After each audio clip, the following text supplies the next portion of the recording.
الحمد لله رب العالمين والصلاة والسلام على سيد المرسلين نبينا محمد وعلى آله وصحبه أجمعين أما بعد قال المؤلف رحمه الله تعالى كتاب الجزية والموادعة এই অধ্যায় হচ্ছে লেখক বলছেন যে জিজিয়া সম্পর্কে এবং সন্ধি সম্পর্কে।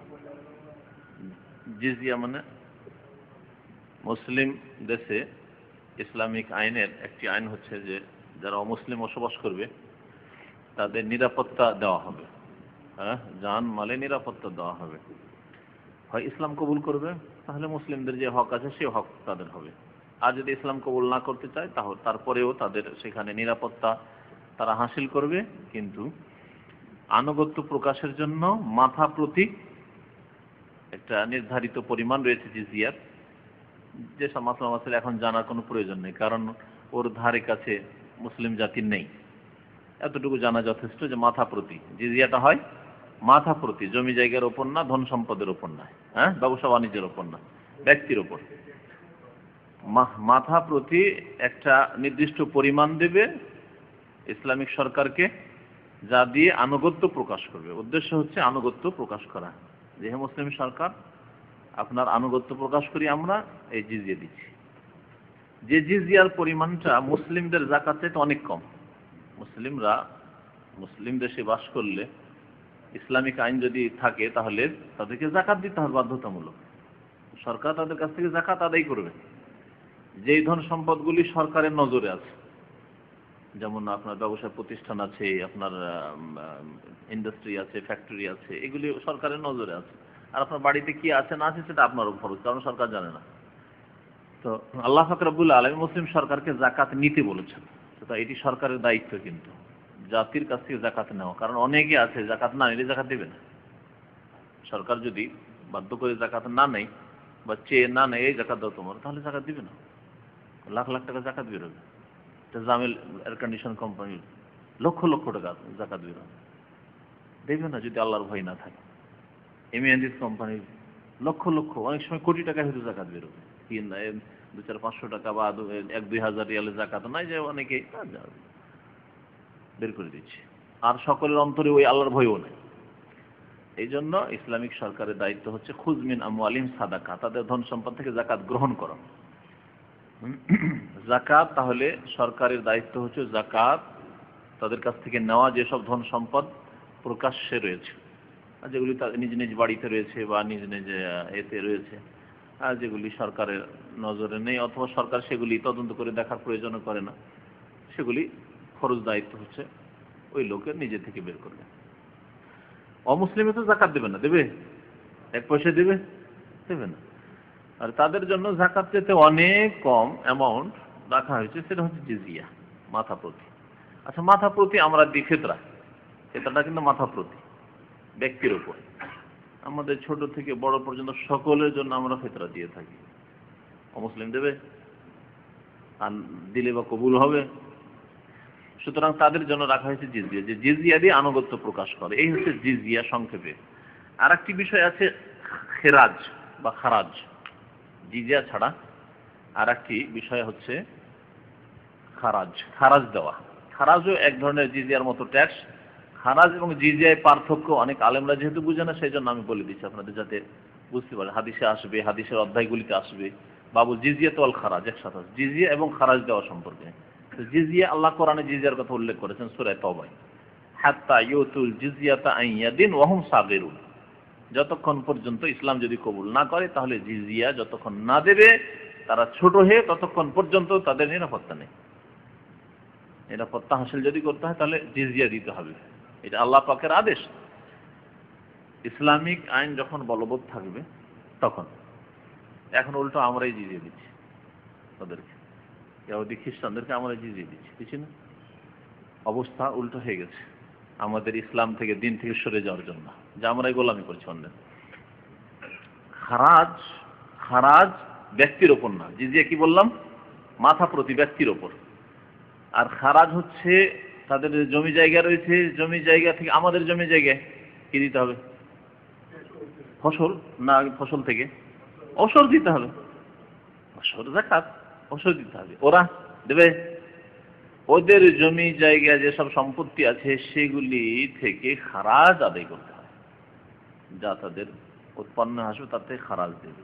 খারাজ তাহলে তাদের যে সম্পদ রয়েছে, জমি জায়গা রয়েছে, সেগুলির একটা ট্যাক্স। আর জিজিয়া হচ্ছে মাথা প্রতি অমুসলিমদের উপর থেকে ট্যাক্স। আজকাল বোঝাবার জন্য ট্যাক্স বলছি, কিন্তু জিজিয়াকে জিজিয়া বলা উচিত, কারণ ট্যাক্সকে আরবি ভাষায় মাক্স বলা হয়, যেটা জুলুম করা, সেই ট্যাক্স এটা নয়। যেমন আজকাল বিভিন্ন রকমের ট্যাক্স লাগানো হয়েছে মানুষের উপর। একজন স্বাধীন নাগরিক, মুসলিম নাগরিক, সে জাকাত দিচ্ছে, মুসলিম ব্যক্তি, মুসলিম দেশে বাস করে, সে সরকারের আনুগত্য করছে, আবার ট্যাক্স কিসের? বিভিন্ন রকমের ট্যাক্স আর ট্যাক্স আর ট্যাক্স। একটা ব্রিজ তৈরি করলে ওর ট্যাক্স, রোড তৈরি করলে ওর ট্যাক্স। আপনি একটা নতুন গাড়ি কিনবেন, ট্যাক্স। নতুন গাড়ি কিনতে পারবেন না, সেকেন্ড হ্যান্ড গাড়ি কিনে ট্যাক্স। তো এইগুলি ট্যাক্স জুলুম। নবী সাল্লাল্লাহু আলাইহি ওয়াসাল্লাম কাবিরা গুনাহ বলে আখ্যায়িত করেছেন ট্যাক্স নেওয়াকে। আর জিজিয়া ওই ধরনের ট্যাক্স নয়, জিজিয়া তাদের আনুগত্য প্রকাশ করা, যে আমরা অনুগত এই সরকারের। তো জিজিয়া সম্পর্কে, এবং মুআদা মানে হচ্ছে মুসালাহা, সন্ধি সম্পর্কে। যদি সন্ধি হয়ে যায় কোনো বিজাতির সাথে, তাহলে সেই সন্ধির ওপর অটল থাকতে হবে। চুক্তি হয়ে গেছে যে আমরা এই শর্তের উপর আমরা একমত হয়েছি, সেই শর্ত মেনে চলতে হবে।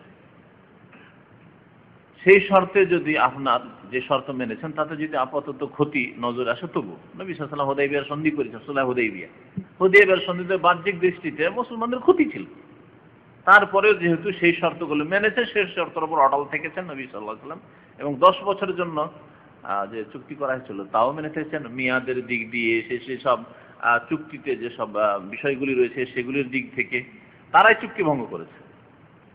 মক্কার কুরাইশরা যারা চুক্তি করেছেন নবী সাল্লাল্লাহু আলাইহি ওয়াসাল্লামের সাথে, তারাই চুক্তি ভঙ্গ করেছিল বিশ্বাসঘাতকতার মাধ্যমে। নবী সাল্লাল্লাহু আলাইহি ওয়াসাল্লামের সাথে যে সম্প্রদায়ের মানে চুক্তি ছিল, সেই সম্প্রদায়ের উপর আক্রমণ করেছে, যার ফলে তারা নিজেরাই তাদের খুন করার কারণে চুক্তি ভঙ্গ করেছে। তখন মক্কা বিজয়ের জন্য নবী সাল্লাল্লাহু আলাইহি ওয়াসাল্লাম গিয়েছিলেন। হুদাইবিয়ার সন্ধি হইল 6ষ্ঠ হিজরিতে, আর 2 বছর পর 8ম হিজরিতে মক্কা বিজয় কেন হইল, অথচ চুক্তি হুদাইবিয়ার সন্ধি হয়েছিল 10 বছরের জন্য? এটা কেউ প্রশ্ন করতে পারেন নাকি? তাহলে আপনাকে সিরাত জেনে রাখতে হবে। নবী সাল্লাল্লাহু আলাইহি ওয়াসাল্লাম ফাতিম্মু আহদাহুম ইলা মুদ্দাতিম আল্লাহ করা বলছেন, তাদের সাথে যে চুক্তি হয়েছে সেই চুক্তির সময়সীমা পূরণ করুন। নবী সাল্লাল্লাহু 10 বছর পুরা করলেন না, আর 8ম হিজরিতে চলে গেলেন মক্কা বিজয় করার জন্য। মক্কা বিজয় হয়েছে লড়াই, যদিও সেখানে গিয়ে তেমন লড়াই হয়নি, তারা সারেন্ডার করেছিল, মেনে নিয়েছিল, সেই জন্য। কিন্তু যুদ্ধের জন্য গিয়েছিলেন তিনি, হজ উমরার উদ্দেশ্যে মক্কা যাননি, অস্ত্র নিয়ে গিয়েছিলেন, জিহাদের উদ্দেশ্যে গিয়েছিলেন। এই জন্য যে তার আগেই তারা গাদ্দারি করে ফেলেছিল। এই গাদ্দারির ঘটনাগুলি সিরাতুন নবীতে বিস্তারিত পড়ে নিতে পারেন।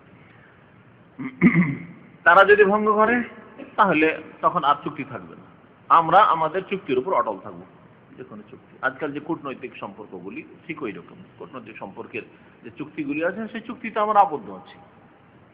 কিন্তু যদি তারা বাড়াবাড়ি করে, চুক্তি যে কূটনৈতিক সম্পর্কের চুক্তিগুলি রয়েছে সেই চুক্তিগুলি যদি তারা মেনে না চলে, তাহলে তখন জায়েজ আমাদের জন্য।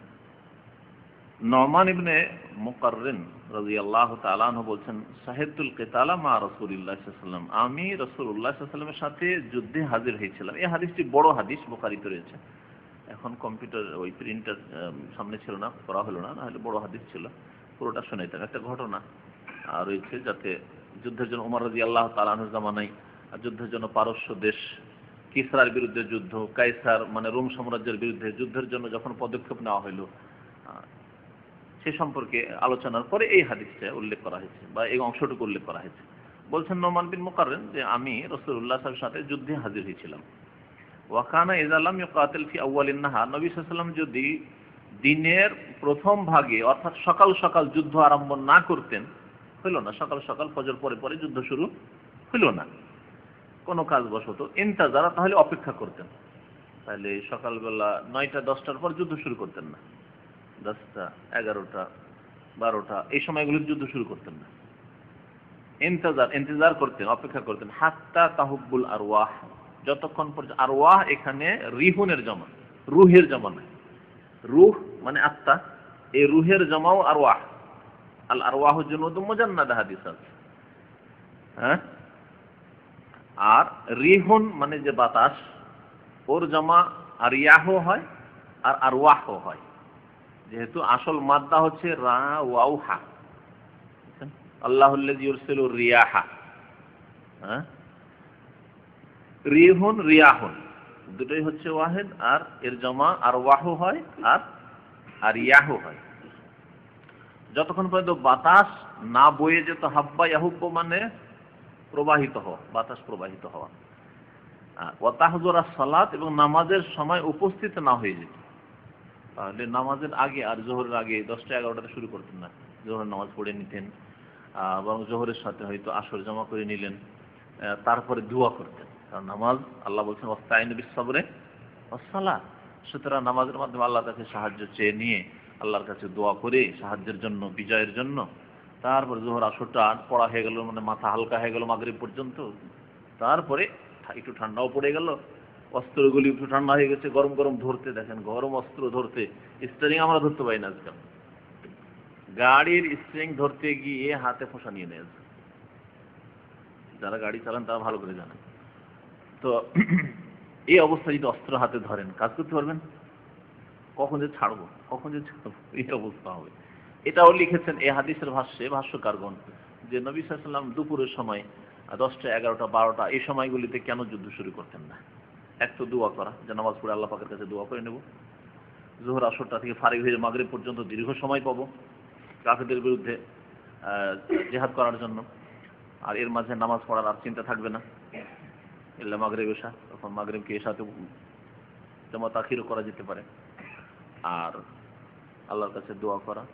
তার সাথে সাথে অস্ত্রগুলি ঠান্ডা হয়ে গেছে, এখন ধরতে পারছি, বাতাস চলছে, সুতরাং এই রৌদ্রে যদি বাতাস থাকে, আর যে রৌদ্রের প্রখরতা যেটা ছিল 10টা 11টা 12টায়, সেটা 2টোর দিকে প্রায় কমে গেছে, এখন 3টের দিকে কমে গেছে। এই সময়গুলিতে যুদ্ধ শুরু হলে অনেকটাই আরামদায়ক।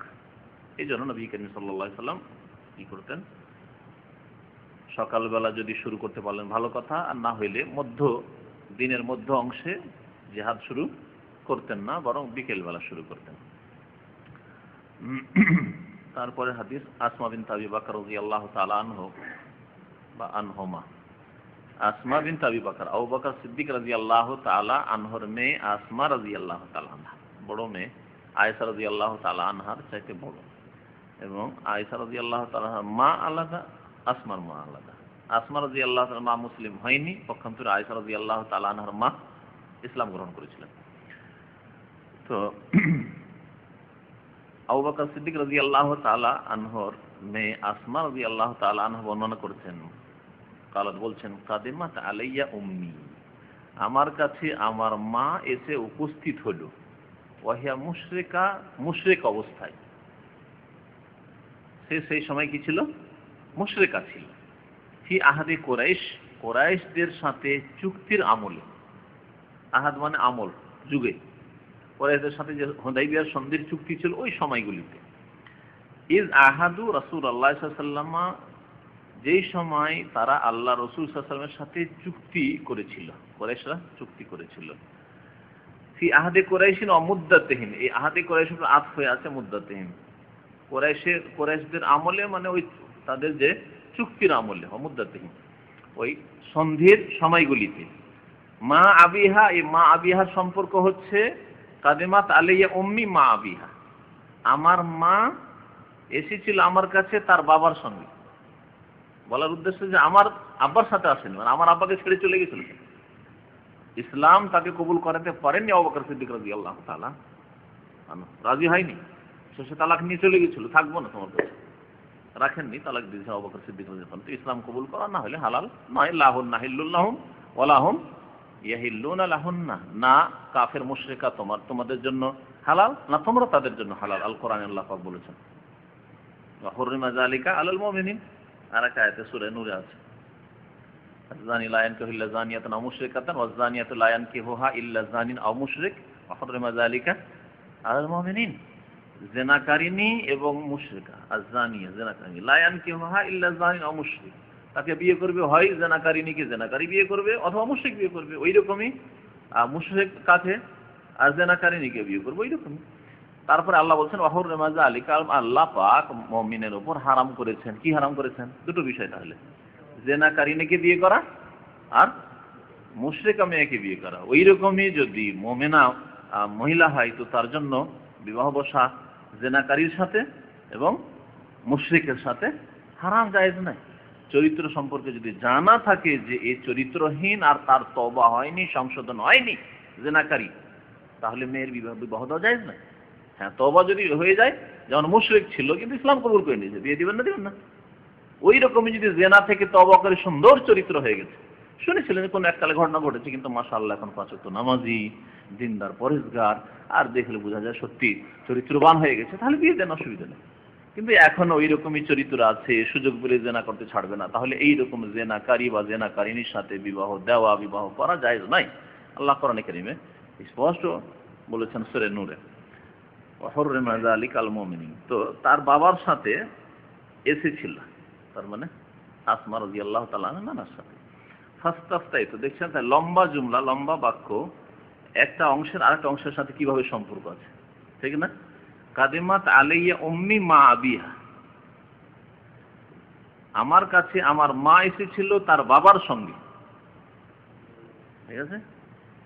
কারণ কেউ জিজ্ঞাসা করতে পারে ও তো মুসলমান হয়নি, তাহলে কিভাবে আসলো সেই মেয়ে? তারপর আবু বকর সিদ্দিকের সাথে আসেনি রাদিয়াল্লাহু তাআলা, তাহলে কার সাথে আসলো? বলতে তার বাবার সাথে, তার বাবা মুশরিক ছিল, ওর সাথে এসেছিল, ওর বাবার সাথে। ফাস্তাফতাইতু রাসূলুল্লাহ সাল্লাল্লাহু আলাইহি ওয়াসাল্লাম, তখন আমি আল্লাহ রাসূল সাল্লাল্লাহু আলাইহি ওয়াসাল্লামের কাছে মাসলা জিজ্ঞাসা করলাম। ফাস্তাফতাইতু মানে ফতোয়া জিজ্ঞাসা করা, এখান থেকে ফতোয়া শব্দটি। ইস্তাফতা মানে মাসলা জিজ্ঞাসা করা, ফতোয়া জিজ্ঞাসা করা। ইস্তাফতা ইস্তাফতি ভাবে ইস্তেফাল থেকে তালাবুল ফতোয়া, সিন তা তলবের জন্য। আল্লাহ রাসূল সাল্লাল্লাহু আলাইহি ওয়াসাল্লামের কাছে ফতোয়া তলব করলাম। ফাকুলতু, বললাম আমি, ইয়া রাসূলুল্লাহ, হে আল্লাহ রাসূল সাল্লাল্লাহু আলাইহি ওয়াসাল্লাম, ইন্না উম্মি কাদিমাত আলাইয়া, নিশ্চয় আমার মা আমার কাছে আগমন করেছে। কাদিমাত আলাইয়া মানে আমার কাছে পদার্পণ করেছে, মানে এসেছে, কদম রেখেছে মানে এসেছে, শাব্দিক অর্থ আমার কাছে কদম রেখেছে মানে এসেছে। ওয়াহিয়া রাগিবাতুন, কিন্তু সে ইসলাম বিমুখ। রাগিবাতুন এর দুটি অর্থ হইতে পারে, রাগে মানে আগ্রহী হয়, আর রাগে মানে উল্টো হয়, কিন্তু তার সেলা মানে ইংরেজিতে গ্রামারে যে প্রিপোজিশন বলে, প্রিপোজিশন অনেক সময় ভার্বের অর্থ পাল্টিয়ে যায় না স্যার? আপনি একটাই শব্দ যদি ওর সেলা করে রাগে বা এলাইহে, তাহলে ওর মানে আগ্রহী হন, হ্যাঁ, বা রাগে বা ফিহে, ফি যদি লাগান, ফি হারফে জার, সেলা প্রিপোজিশন, তাহলে ওর মানে আগ্রহী হওয়া। আনা রাগেবুন ফিকা, আমি তোমার ক্ষেত্রে অত্যন্ত আগ্রহী। হ্যাঁ, একটা মেয়ে বিয়ে করতে চান, বিয়ে করার পর দেখলেন, দেখার পর বলছে আনা রাগেবুন ঠিক, আমি তোমাকে বিয়ে করার ক্ষেত্রে আগ্রহী, রাগেবুন ঠিক। আর ওইখানে যদি আপনি না অনাগ্রহী, বিয়ে করতে চান না, আনা রাগেবুন আনকে আন লাগিয়ে দেন, ফিয়ের জায়গায় শুধু আন লাগিয়ে দেন, আমি তোমার থেকে বিমুখ। হাদিসে কি আছে, ফামান রাগেবা আন সুন্নতি, যে আমার সুন্নত থেকে কি হইলো, রাগেবা আন আছে, সেই জন্য আমার সুন্নত থেকে বিমুখ হলো, এরাজ করলো, মুখ ফিরিয়ে নিল। রাগেবা মানে মুখ ফিরিয়ে নেওয়া। ওখানে যদি ফামান রাগেবা ফি সুন্নতি হইতো, মানে যে আমার সুন্নতের ক্ষেত্রে আগ্রহী হইলো, হয়ে যেত। বুঝছেন, আরবি কত মানে রিচ ভাষা। সংক্ষেপে একটা শব্দ দিয়ে দুই অর্থ হয়েছে, শুধু ফিকা আর আনকার পার্থক্য, ফি আর আনের পার্থক্য। তো বলছে ওয়াহিয়া রাগেব, এখানে কিন্তু কোনো প্রিপোজিশন সেলা নিয়ে আসা হয়নি, কিন্তু আপনাকে ধরে নিতে হবে যে অবস্থাটা কি ছিল, এখানে সেলা কি উজ্জ্ব আছে, প্রিপোজিশন কি উজ্জ্ব আছে। ওয়াহিয়া রাগিবাতুন আনিল ইসলাম, সে ইসলাম বিমুখ ছিল, ইসলামের ক্ষেত্রে অত্যন্ত তার অন্তরে ঘৃণা ছিল। স্বামী কি ছেড়ে দিতে পারেন? তাহলে যেমন তখন কি ইসলামের সাথে শত্রুতা আছে, যাবো না তোমার সাথে, যাও। তাও শ্রেষ্ঠ ব্যক্তি আরবের মধ্যে, মক্কার মধ্যে জাহিলিয়াতের জামানে শ্রেষ্ঠ ব্যক্তি আবু বকর সিদ্দিক রাদিয়াল্লাহু তাআলা। কয়েকজন লোক ছিলেন যারা জাহিলিয়াতের যুগেও সম্মানিত ছিলেন, তাদের প্রভাব ছিল, এবং ইসলাম আসার পরেও তারা সম্মানিত। তাদের একজন আবু বকর সিদ্দিক রাদিয়াল্লাহু তাআলা, উসমান, এরা খুব সম্ভ্রান্ত এবং সম্মানিত, এরা কোনো পাপের কাছে যেতেন না। আফা আসেলোহা, তাহলে এই যে ইসলাম বিমুখ, এর সাথে কি সিলা রহমি করবো? আফা আসেলোহা মানে তার সাথে কি আত্মীয়তার মায়ের সম্পর্ক আমি রাখবো, তার খাতির তাওয়াজু করব। আফা আসেলো, ওয়াসালা ইয়াসেলো মানে মিলানো, তার সাথে কি মেলামেশা করব, তার সাথে আত্মীয়তা সম্পর্ক রাখবো, তার সম্মান করব, তাকে খেতে দেব, তাকে থাকতে দেব। আফা আসেলা সেলাতুল আরহাম যেটিকে বলা হয়, আত্মীয়তার সম্পর্ক রক্ষা করা। আল্লাহ নাম নবী সাল্লাল্লাহু আলাইহি ওয়াসাল্লাম বললেন, হ্যাঁ, সিলিহা, তার সাথে আত্মীয়তার সম্পর্ক রাখো। তাহলে মা যদিও মুশরিক হয়, তার সাথে আত্মীয়তার সম্পর্ক রাখতে হবে। মা বাবা, বিশেষ করে মা বাবা যদিও মুশরিকা হয়, আমাদের মা বাবা হয়তো হিন্দু, ইহুদি, খ্রিস্টান মুশরিক নয়, নতুন মুসলমান হইতে পারে, কিন্তু অনেকের আছে মাজার ভক্ত,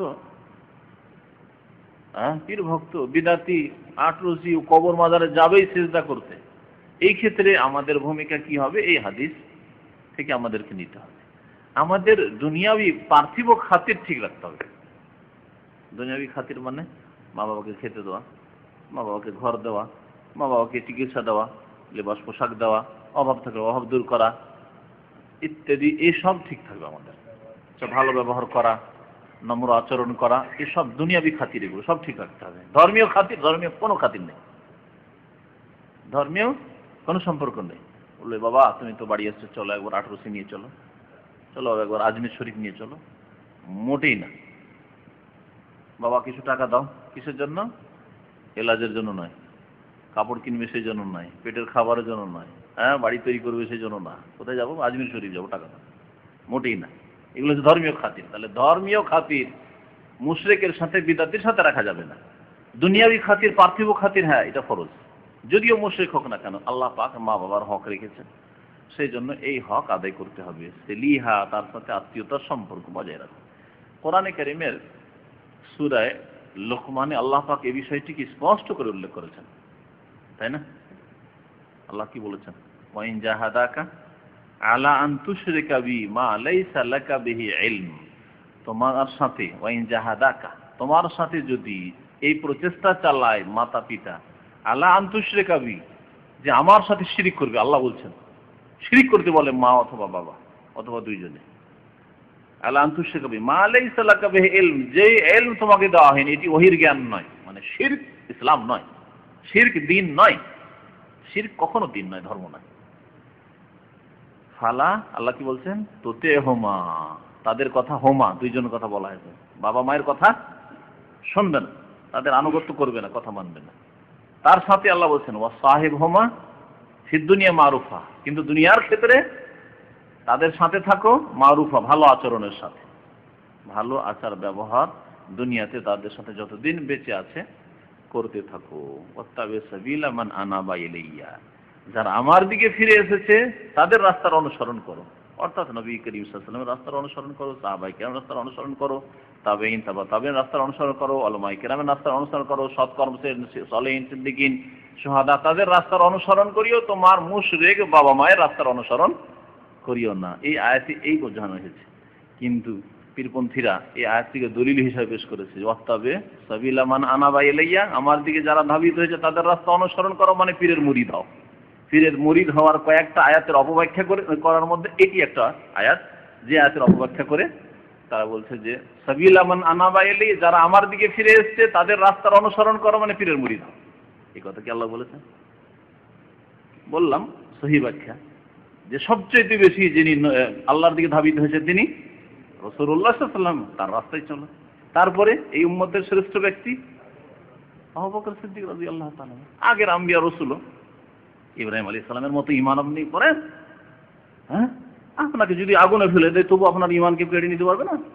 আপনার যদি ছেলে কুরবানি লাগে, ছেলে কুরবানি মানে আপনি জবাই করবেন না আবার, হ্যাঁ, কারণ ওই ইসলাম নেই। কিন্তু ছেলে কুরবানি মানে আল্লাহর রাস্তায় যদি ছেলে পাঠাইতে হয় পাঠাবেন, কিন্তু আপনার ছেলে নিয়ে ডাক্তার করব, ইঞ্জিনিয়ার করব, এই শুধু। কিন্তু দিনের জন্য ছাড়তে পারেন না। না সবসময় চিন্তা, এই ছেলে দিয়ে কতটা আমার মানে ইনকাম করা যায়, টার্গেট কি আছে, ভবিষ্যৎ কি, লক্ষ্য উদ্দেশ্য কি, এসব চিন্তা। তাহলে ওই ব্যক্তি ছেলের কি কোরবানি করবে? শুধু ভবিষ্যৎ মানে পয়সার ভবিষ্যতের কথা চিন্তা করে, যে আমার ছেলে দিয়ে পয়সার কি ভবিষ্যৎ হবে।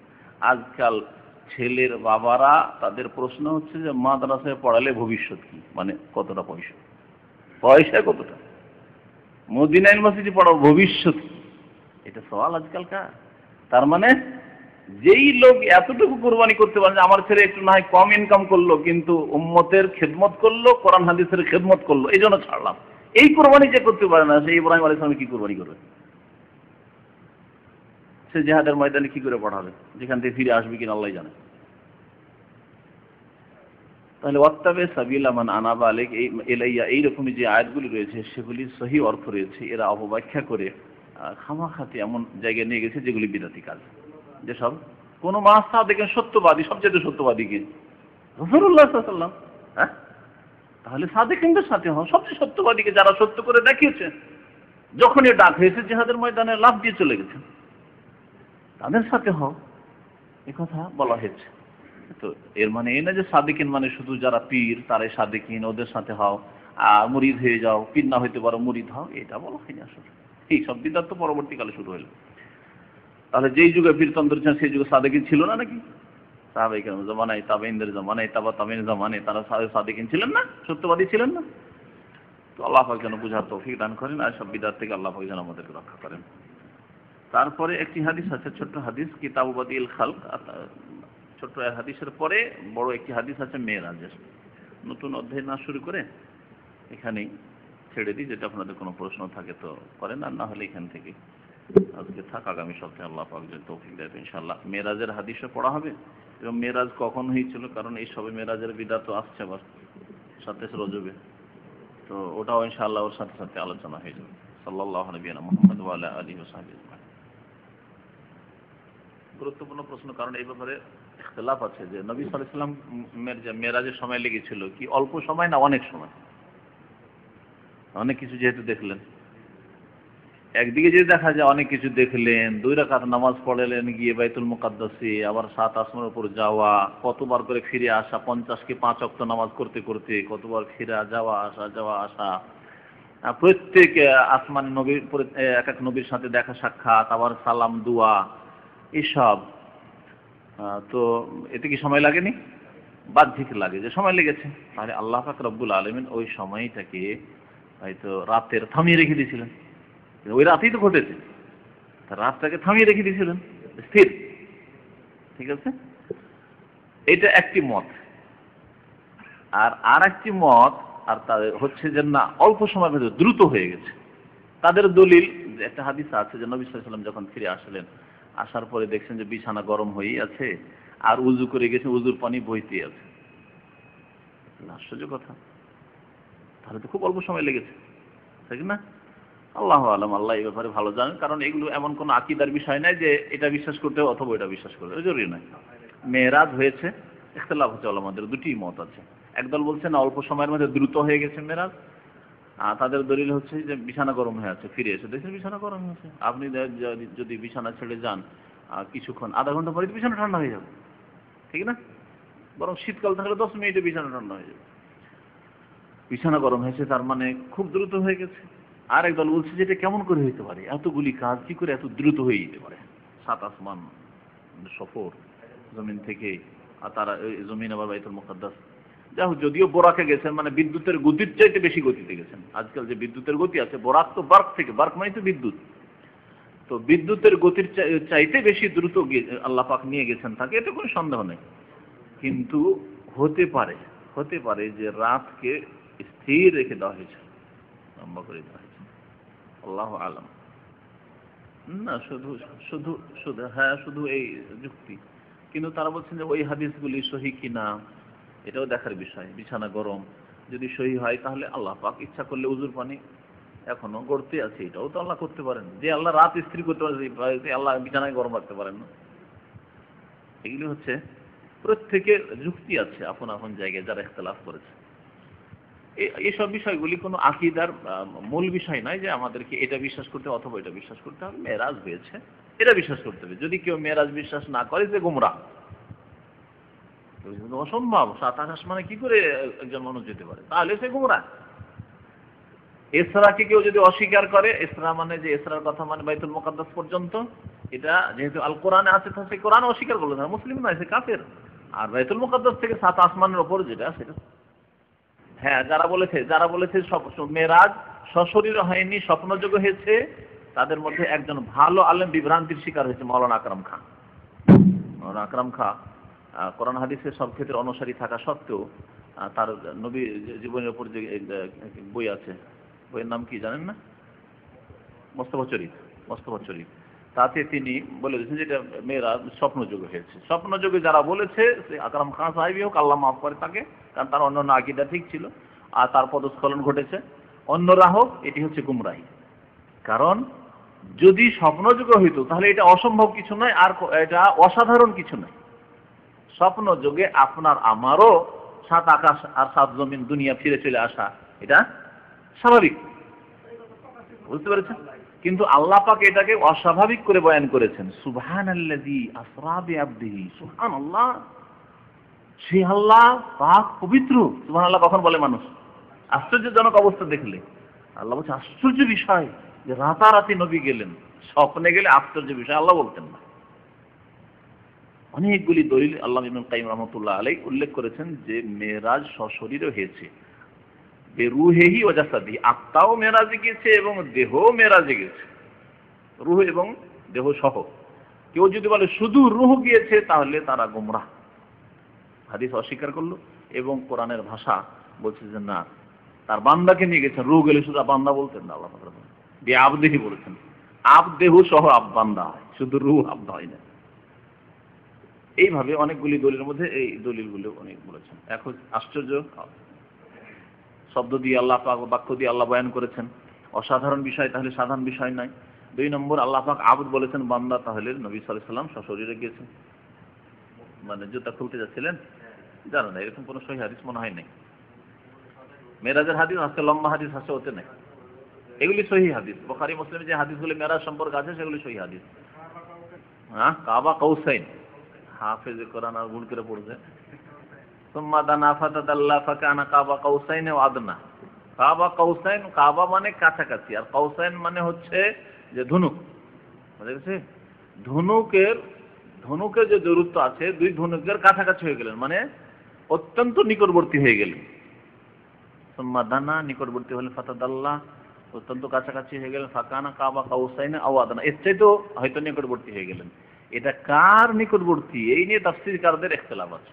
আল্লাহর নিকটবর্তী না জিবরাইল আলাইহিস সালামের নিকটবর্তী হওয়ার কথা বলা হয়েছে, বুঝা গেছে? হ্যাঁ হ্যাঁ, তো আরেকটি মত হচ্ছে যে এটা জিবরাইল আলাইহিস সালামের নিকটবর্তী হওয়া, ফাকানা কাবা কাউসাইন আদনা, এটি আল্লাহ পাকের না। আল্লাহ পাকেরই যদি হয় আরেকটি মত আছে, তাতে এমন কি হলো? আল্লাহ পাকের নিকটবর্তী, আল্লাহ পাকের নিকটেও আছেন, আল্লাহ পাক আরশে আজিমও আছেন। সাধারণ বান্দা সম্পর্কে আল্লাহ বলেছেন ফাইন্নী কারিব, সাধারণ বান্দা চেয়ে অনেক বেশি নিকটবর্তী হয়েছেন আল্লাহ, রাসূলুল্লাহ সাল্লাল্লাহু আলাইহি ওয়াসাল্লাম। আল্লাহ কি বলছেন না যে ওয়াইদা সালাকা ইবাদি আন্নী ফাইন্নী কারিবুন। তো সাধারণ বান্দা যে আল্লাহর কাছে দোয়া করে, আল্লাহ বলছেন আমি তার নিকটে, তাহলে নবী সাল্লাল্লাহু আলাইহি ওয়াসাল্লাম মেরাজে গেছেন, আরো কত নিকটে হয়েছে। কিন্তু 2 ধনুক মানে আপনি, আল্লাহ পাক এটাকে এই ভঙ্গিমাতে, বাক ভঙ্গিমায় বয়ান করেছেন। তার মানে এই নয় যে নিশ্চিত আল্লাহর নিকটবর্তী এইভাবে বোঝানো হয়েছে। একটা লোক যদি খুব কাছে থেকে কথা বলে তাহলে আমি অত্যন্ত নিকটের লোক, ঠিক না? তো ওইভাবে আল্লাহ পাক এখানে বয়ান করেছেন। সে আল্লাহ পাকের ক্ষেত্রে হইতে পারে অথবা জিবরাইল আলাইহিস সালামের নিকটবর্তী হওয়ার কথা হইতে পারে। জিবরাইল আলাইহিস সালাম কি যেমন তেমন সৃষ্টি নাকি? 600 যদি ডানাই থাকে তাহলে কি যেমন তেমন সৃষ্টি না? তো এগুলো নিয়ে দলিল, এক অপরের দলিলগুলি সবগুলি দেখতে হবে। জিবরাইল আলাইহিস সালামের যা 600 ডানা আছে, তার হাতি কত বড় আছে? তিনি কি আপনার মতো সিনাচাক করেছেন বসে নাকি? চিন্তা করেন আপনি। মালাকুল মউত ফেরেশতা সৌদি আরবে বসে সারা পৃথিবীর মানুষের রূহ কবুল করতে পারবেন কি পারবেন না, তার হাতি কত বড় আছে আপনি কি মনে করেন? যে এক ফেরেশতা জিবরাইল আলাইহিস সালামের কাছাকাছি ফেরেশতা মালাকুল মউত, তার শ্রেষ্ঠ ফেরেশতা 4 জন, তার মধ্যে জিবরাইল, মিকাইল, ইসরাফিল, মালাকুল মউত। তো কত বড় তাহলে তাদের বডি, যে কাদসাদ্দাল উফুক, একটা দিগন্ত ফুল ঘিরে দিলেন, উত্তর পূর্ব থেকে দক্ষিণ পূর্ব পর্যন্ত পুরো ফুল, আর কোনো জায়গা খালি নেই। জিবরাইল আলাইহিস সালাম যখন আসছেন, তাহলে চিন্তা করেন যে তাহলে কত বড় দেহ হতে হবে। কি মনে করছে আপনার মতো 3.5 হাতের মানুষ 3.5 হাতে জুটবেন না, আর বসে বসে সিনা চাক করছে। ব্রেনটাকে অনেক প্রশস্ত করতে হবে এইসব কথা, গাইবের কথা এবং আল্লাহর ফেরেশতা জগৎকে বুঝার ব্যাপারটা। আর যদি আল্লাহর ব্যাপার হয় তাহলে আরো কত প্রশস্ত ব্রেনটাকে করতে হবে। আল্লাহু আকবার, কত বড় আকবার আল্লাহ জানে। জিবরাইল নাম কে? মালাকুল মউত। আজরাইল নাম কিন্তু বিদাতি নাম, ওই নাম ছাড়েন, আবার আজরাইল আলাইহিস সালাম কেন বলছেন? আজরাইল নাম কোন হাদিসে নেই। আজরাইল, যে মালাকুল মউতের নাম আজরাইল, এই নাম কোন হাদিসে নেই। সহিহ, হাসান, কবুলের কোন গ্রহণযোগ্য হাদিস কোন হাদিসে নেই। বরং ইসরাইল শব্দটি আইনে কাসরা দিয়ে ইহুদি নাসারাদের কিতাব বাইবেলে আছে, যা আমাদের জন্য গ্রহণযোগ্য নয়। হ্যাঁ হ্যাঁ, তো সুতরাং ইসরায়েলও বলা যাবে না আর আজরাইলও বলা যাবে না, বলতে হবে আল্লাহ যা কোরআনে বলেছেন। আপনার হাফেজের কোরআন, কুল ইয়াতাওয়াফাকুম মালাকুল মউত, যদি আজরাইল নাম হইতো বা ইসরায়েল নাম হইতো তো আল্লাহ মালাকুল মউত, এত বড় দুইটা মালাক এবং মউত দুটা মিলিয়ে না বলে বলতে কুল ইয়াতাওয়াফাকুম ইসরাইল আজরাইল, কেন বললেন না? ফাইনাল্লাহু মাওলাহু জিবরাইল মিকাইলা, জিবরাইল মিকাইলের নাম কোরআনে আল্লাহ বললেন, ইসরাফিলের নাম আল্লাহুম্মা রাব্বা জিবরাইল ওয়া মিকাইল, ইসরাফিল হাদিসে এলো, কিন্তু আজরাইল কেন এলো না হাদিসে? বুঝতে পেরেছেন? সব সময় কোরআন এবং হাদিসের সাথে নিজের সম্পর্ককে মজবুত করার চেষ্টা করেন, যে আল্লাহ বলেন রাসূল বলেন আমি কেন বলবো? হ্যাঁ, আজরাইল শব্দটা কোথেকে এসেছে? ওই যেটা ইঙ্গিত করলাম যে ইহুদি নাসারাদের কিতাব যেগুলো ইসরায়েলি রেওয়ায়াত এগুলোকে বলে, মানে তাফসীরের ভাষা ইসরায়েলি বর্ণনা, মানে ইহুদি খ্রিস্টানদের কিতাব বাইবেল থেকে, তলমুদ থেকে, আরো ওদের ধর্মীয় গ্রন্থ যেগুলি আছে, বিকৃত গ্রন্থ সব বা তাদের রচিত গ্রন্থ, সেগুলিতে এই নামটি আছে, তাও আইনে কাসরা দিয়ে ইসরাইল, ওইটাকে মুসলিমরা নিয়ে আজরাইল বানিয়ে দিয়েছে, আর তারপরে নাম রেখেছে মালাকুল মউতের আজরাইল। আর মালাকুল মউত কোরআনে আল্লাহ বলে ওই নামটা ব্যবহার করেন। আমার নাম, আমার বাবা মতিউর রহমান, আমাদের আঞ্চলিক ভাষা মতিউর রহমানকে মতিবুর রহমান বলে, জানেন কিনা আপনারা? ছোটকালে এরকম অনেকে বলেছে, যে বলতে আমার খুব রাগ লাগতো, আরে ভাই আমার বাবারা হলো মতিউর রহমান, আপনার কি এখতিয়ার যে উরকে বুর করবেন আপনি? ঠিক না? স্বাভাবিক। তোমার নাম কি? হ্যাঁ, নুরুল হক, একে যদি নারুল হক বলে রাখবে না রাখবে না বলে? অথচ এমন কোনো ব্যাপার, ছোট বাচ্চার নাম আল্লাহ রাখেনি, বাবা রেখেছে, নারুল হক বলে রাখবে না রাখবে না? তাহলে আপনি আল্লাহ বলছেন যে আমার ফেরেশতা যে তোমাদের রূহ কবজ করে তার নাম মালাকুল মউত, আর আপনি বলবেন আজরাইল, আল্লাহ রাখবেন না রাখবেন না? চিন্তা করেন তো। আর খোদ মালাকুল মউত রাখবে না রাখবে না? যে তোমার এখতিয়ার কোথায় যে আমার নাম আজরাইল রাখলে? চিন্তা করে না বিষয়গুলি। আমরা আসলে এইভাবে গভীর গবেষণামূলক পড়ার চেষ্টা করি না, আর বোঝারও চেষ্টা করি না। বাস ওয়াজ করছে জাহিল বক্তারা, আর এসব শোনাচ্ছে, না কোরআন না হাদিস না তাহকিক না রিসার্চ, কিচ্ছু নেই। আজরাইলও নেই, ইসরাইলও নেই, কিছু নেই, মালাকুল মউত। আল্লাহ যে নাম ভালোবাসেন সেই নাম উল্লেখ করেছেন আল কোরআনে। ওই তো মুশকিলটা না, শাইখুল হাদিসও তো তাহকিক করে কি করে না দেখতে হবে না? আমাদেরকে সবাইকে যাচাই করতে হবে কোরআন হাদিস দিয়ে, আমরা যেন কারো অন্ধভক্ত না হয়। আল্লাহ আউযুবিল্লাহ, কত বড় বিয়াদবি আল্লাহর সাথে, যে আল্লাহর আরশ ধন্য হইতো না যদি জুতা না পৌঁছিত নবীর। আল্লাহর সাথে নবীকে বা নবীর জুতা আল্লাহর আরশের সাথে তুলনা না করে সামান্য যদি কে বলে হেলাল মোল্লা ইসলামিক সেন্টারে আসাতে শেখ মতিউর রহমান ধন্য হয়েছে, কি বলবেন? হাসবেন না? অথচ হেলাল মোল্লা আমাদের কতই বা পার্থক্য, এমন তেমন কোনো পার্থক্য নাই। তারপরেও যদি কেউ বলে হাস্যকর নাই, এর উল্টোটা বললে হয়তো কেউ মেনে নিতে পারে, ঠিক আছে হেলাল মোল্লার বাড়ি থেকে যে শেখ তো যাক ধন্য হয়েছে, টাঙ্গাইলে গেছে। কিন্তু যদি উল্টো বলে হেলাল মোল্লা আশায় শেখ মতিউর রহমান ধন্য হয়েছে, তাহলে মানুষ হাসবে। এখানে যদি হাসে, তাহলে এই বিদাতীদের উপরে কত হাসছেন আল্লাহ পাক রব্বুল আলামিন, কত রাগা রাখছেন, কত গজব হচ্ছে, যে বলবে যে নবীর জুতাই আরো ধন্য হয়েছে। জাহেল না এরা? চিন্তা করেন আপনি, হ্যাঁ, জুতোর ধুলাতে আবার। এই জন্য যেগুলি ধর্মের নামে কবিতা আছে সেগুলি অশ্লীল গান চাইতে মারাত্মক। আমি আমার বক্তব্যে গানের বক্তব্য বলেছি যে গান দুই প্রকার, অন ইসলামিক গান। এক হচ্ছে অশ্লীলতা ভরা গান, প্রেম, ভালোবাসা, নারীদের বিভিন্ন দিক উল্লেখ করা ইত্যাদি, এগুলি হচ্ছে অশ্লীলতা, কিন্তু ফাসিকি কাজ, কাফেরের কাজ নয়। আর আরেক ধরনের গান হচ্ছে ধর্মীয় গান, যেগুলো কবর মাজার পূজার গান, আল্লাহর সাথে বেয়াদবির গান, এই নবীর জুতা পৌঁছে গেল আরো সে তাতে ধন্য হলো, এইসব কুফরি গান। কুফরি গান ফাসিকি গানের চাইতে মারাত্মক গান। একজন যদি আমি তোমায় ভালোবাসি, আমি তোমায় ভালোবাসি করে, যদি কোনো প্রেমেরও করে, প্রেম আলাপ করে, সে ফাসিক হইতে পারে, কাফের নয়, আল্লাহ মাফ করে দেবে। কিন্তু শিরক কুফরিকে আল্লাহ মাফ করবে না। ইন্নাল্লাহ লা ইয়াগফিরু আন ইউশরাকা বিহি। যে বলে যে নবী আল্লাহ পাক রব্বুল আলামিনের বান্দা, গোলাম, আবদুহু ওয়া রাসূলুহু, তার জুতাতে আরো ধন্য, এর চেয়ে বড় কুফরি কি হতে পারে? ওমা কাদারুল্লাহ হাক্কা কাদারিহি, আল্লাহ করে বলছে যে মানুষরা আল্লাহর কদর করতে জানলো না। আল্লাহ যে কি জাত, কদর করলো না। সুতরাং এরা নবীকে বাড়াতে বাড়াতে আল্লাহর চাইতে বেশি বাড়িয়ে দিয়েছে। যখন আল্লাহর চাইতে বেশি বাড়িয়ে দিয়েছে তো স্বাভাবিক, যখন আল্লাহর চাইতে বেশি নবীকে বাড়াবে তো নবীর জুতাতে আরো তো ধন্য হবেই হবে। এই হয়ে গেছে এদের অবস্থা। ধর্মের নামে বিভ্রান্তি, বাহ্যিক তো ইমান থাকে না, বাকি হিসাব লেনেওয়ালা আল্লাহ। কিয়ামতের দিনে কাল আখেরাতে কি হবে আল্লাহ পাক তার ফয়সালা করবেন তাদের সাথে। এক কথায় ধর্মীয় যেসব কবিতা কাসিদা আছে, নাত, অধিকাংশ শিরকি নাত। এই জন্য নাতের নামে যেসব জলসায় পড়া হয় সেগুলি বিপজ্জনক। অর্থ না বুঝে কোনো গাজাল নাত পড়বেন না। অধিকাংশ বাংলা উর্দু ভাষার গাজাল নাত হচ্ছে অনইসলামিক, শিরক কুফরিতে ভরা, নয় অতিরঞ্জন বাড়াবাড়ি। হাদিস জয়ীফ, হাদিস জয়ীফ, সহিহ নয়, জয়ীফ হাদিস। ওই জয়ীফ হাদিস ওরা বয়ান করে। সাফাহু ফি আশারাতিন মিন আহলি বাইতিহি কুল্লুহুম ক্বাদ ওয়াজাবাত লাহুমুল জান্নাহ ওয়াজাবাত লাহুমুন নার। হাদিস জয়ীফ। সুতরাং জয়ীফ হাদিস সাব্যস্ত নয় নবী সাল্লাল্লাহু আলাইহি ওয়াসাল্লাম থেকে। তবে কোরআনের হাফেজ বানাইলে, কোরআনের আলেম বানাইলে তার ফজিলত আছে। যে ব্যক্তি মেহনত করেছে পেছনে, একজন ছেলেকে হাফেজ বানাতে তার বাবাকে মেহনত করতে হয়েছে, তার মাকে মেহনত করতে হয়েছে, সময়ে তাকে খাবার দিতে হয়েছে, নাস্তা দিতে হয়েছে, মাদ্রাসা পাঠাইতে হয়েছে, আবার খেয়াল রাখতে হয়েছে পড়লো কি পড়লো না, মুখস্থ করলেই করলো না, তো নেকি পাবে না? অনেক নেকি পেয়েছে, এতে কোনো সন্দেহ নেই।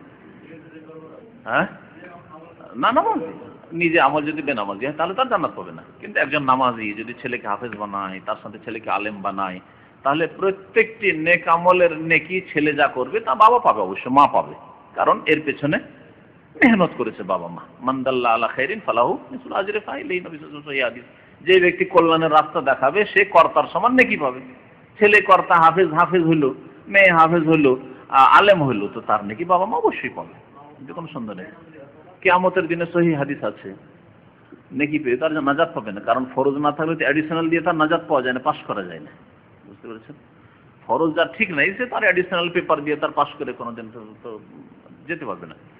ফরজ ঠিক রেখে, আগে তো বললাম একটু আগে, নবী সাল্লাল্লাহু আলাইহি ওয়াসাল্লাম হাদিসে, সহিহ হাদিসে আছে যে হাফেজকে, যে কোরআন তেলাওয়াত করেছে, কোরআন হেফজ করেছে, তাকে বলবে ইকরা, পড়ো আর সিঁড়িতে উঠো, ওয়ারতাকি কামা কুনতা তুরাত্তিল ফিদ দুনিয়া, পড়তে থাকবে আর উঠতে থাকবে, পড়তে থাকবে আর জান্নাতে উপরে উঠতেই থাকবে, উঠতেই থাকবে, লিফটে উঠতে থাকবে। জান্নাতের লিফট, সিঁড়ি মানে এই নয় যে আপনি দুনিয়ার সিঁড়ি ভাবছেন, কারণ আবার আগেই বলেছি যে ব্রেনটাকে প্রশস্ত করেন। দুনিয়াতে যদি এত হাই ফাই লিফট হয়, তাহলে জান্নাতে কেমন লিফট আছে? তেলাওয়াত করার লিফটে উঠো, তেলাওয়াত করার লিফটে উঠো।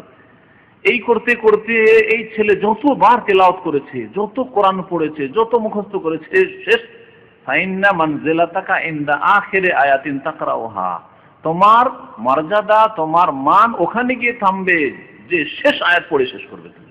যতবার পড়েছে, তাহলে কতবার আয়াত পড়েছে একটা মুখস্থ করার জন্য? একটি আয়াত। আমরা দেখেছি অনেক সময় একটা আয়াত 50 বার না পড়লে মুখস্থ হয় না। একটা রুকু মুখস্থ করলে 50 বার হয়তো পড়তে হয়, যতই ব্রেনি হোক 10 বার তো পড়তে হবে।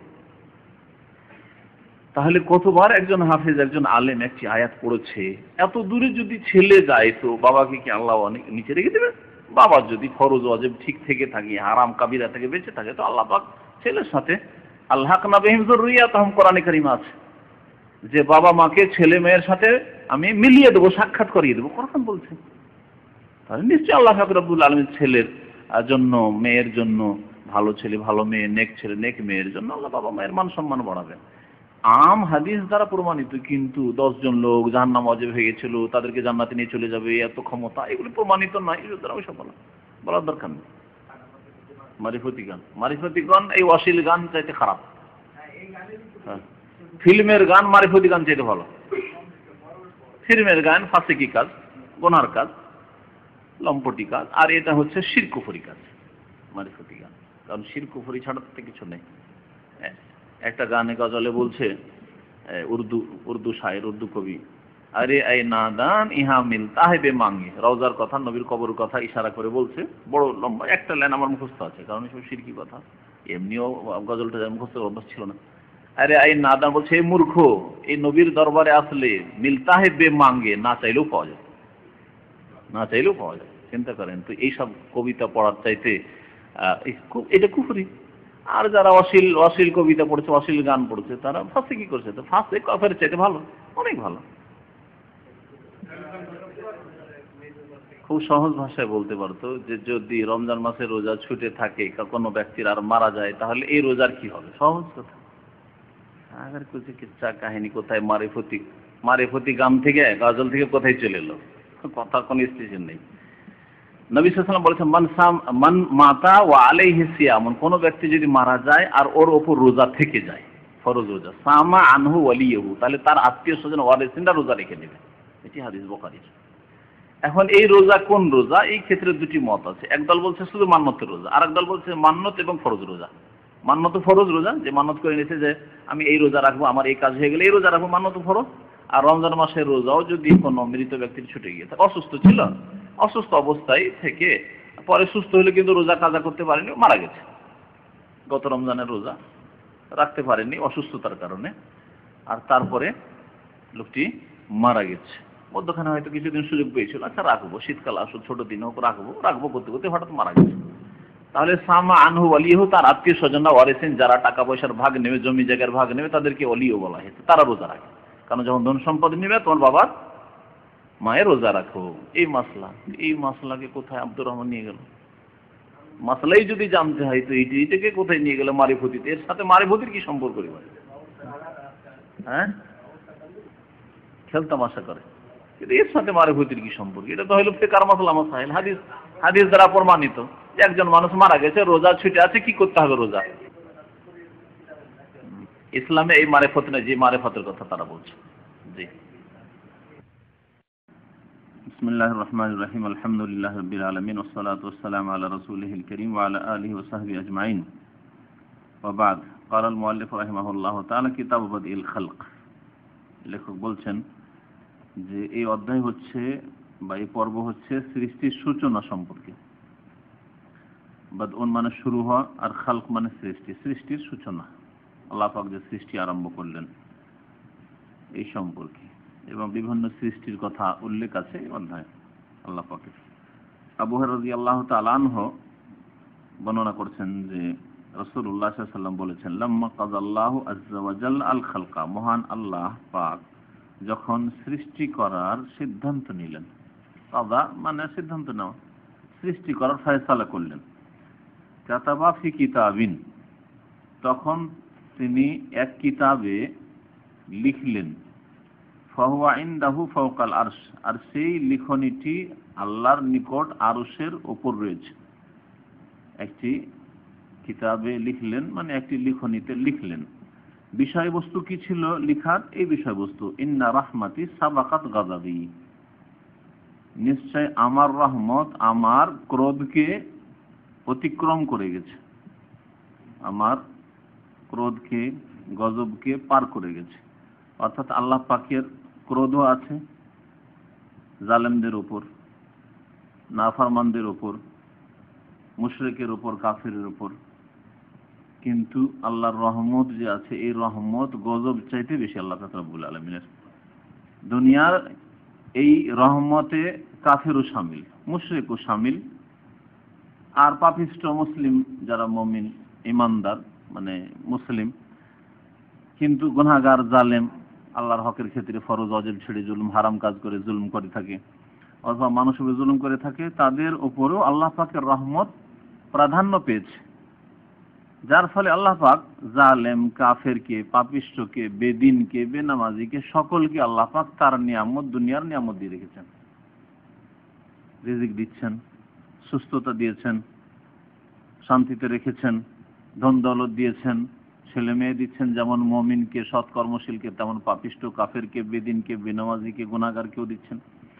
তো আল্লাহর রহমত, তাহলে আল্লাহর গজবের চাইতে তাদের গজব আল্লাহর হচ্ছে, রাগ হচ্ছে আল্লাহ পাকের, কিন্তু আল্লাহ পাকের রহমত তা অতিক্রম করে গেছে। তার বাস্তব প্রমাণ দুনিয়া দেখতে পাচ্ছে। অসৎ ব্যক্তি সারা জীবন পাপে লিপ্ত, তারপরে আল্লাহ তাকে না খাইয়ে রাখে, আল্লাহ পাক তাকে হাওয়া বাতাস দিয়েছেন, আল্লাহ পাকের দুনিয়ার সমস্ত নিয়ামত তাকে আল্লাহ দিয়েছেন যা তার প্রয়োজন। আখেরাতে আল্লাহ পাকের রহমত, আল্লাহ পাকের ক্রোধ, গজবের উপর প্রাধান্য পাবে, কিন্তু একমাত্র মুসলিমদের ক্ষেত্রে, যারা আল্লাহর প্রতি ঈমান রেখেছে, মুমিনদের ক্ষেত্রে। কারণ আল্লাহ পাক কাফের মুশরিককে রহম করবেন না পরকালে। পরকালের রহমত, দয়া আল্লাহ পাক খাস রেখেছেন ঈমানদারদের জন্য, যারা ঈমান নিয়ে এসেছে, যদিও সামান্য আমল হোক না কেন। কিন্তু আমল হইতে হবে, শুধু ইমানের দাবি করলে হবে না, সামান্য আমল হইল। আর ওই সামান্য আমল হচ্ছে ৫ ওয়াক্ত নামাজ পড়া। এই জন্য নামাজ ত্যাগ করাকে কুফরি বলা হয়েছে। নামাজ ত্যাগ করলে ইমান থাকে না, ইসলাম থাকে না, নষ্ট হয়ে যায়। ইন্না রাহমাতি সাবাকাত গাযাবির এই ভাবে অর্থ করবে। দুনিয়ার ক্ষেত্রে এই রহমত আল্লাহ পাকের প্রাধান্য পেয়েছে আল্লাহর গজবের উপর, সুতরাং মুসলিম কাফের সৎ অসৎ সবাইকে আল্লাহ তার রহমতে শামিল করেছেন। আর পরকালে আল্লাহ পাক পাপিষ্ঠদেরকেও জাহান্নাম থেকে উঠিয়ে উঠিয়ে জান্নাতে দেবেন। হুকুম হবে যে ঠিক আছে উঠাও, শাফাত হবে, হুকুম হবে, আল্লাহ পাকের রহমত হবে, শাফাত শেষে আল্লাহ পাক খাস রহমতে আল্লাহ পাক অনেক লোককে জাহান্নাম থেকে উদ্ধার করবেন। কিন্তু শর্ত হচ্ছে ঈমান থাকতে হবে। আর ঈমান যে বলা হয়েছে হাদিসে সরিষা পরিমাণ ঈমান, হ্যাঁ, এই সরিষা পরিমাণ ঈমান মানে সর্বনিম্ন কিছু আমল হইতে হবে। একজন মানুষ সারা জীবন কোনো আমল নেই অথচ দাবি করে মুসলিম হওয়ার বা মুসলিম পরিবারে জন্ম নিয়েছেন, না, এভাবে ঈমান থাকবে না। এই ক্ষেত্রে ঈমান ভঙ্গের যে 10টি কারণ উল্লেখ করা হয়েছে, প্রসিদ্ধ কারণগুলি, ওগুলোকে সামনে রাখতে হবে।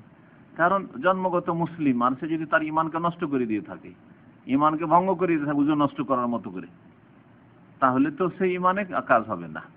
ঈমান ভঙ্গ করেনি, গুনাহগার, কিন্তু এমন চরম অপরাধ করেনি যাতে ইসলাম থেকে বেরিয়ে গেছে, জন্মসূত্রে ইসলাম পাওয়া সত্ত্বেও ইসলাম থেকে বেরিয়ে গেছে, ঈমান থেকে বেরিয়ে গেছে, এমন না হয়।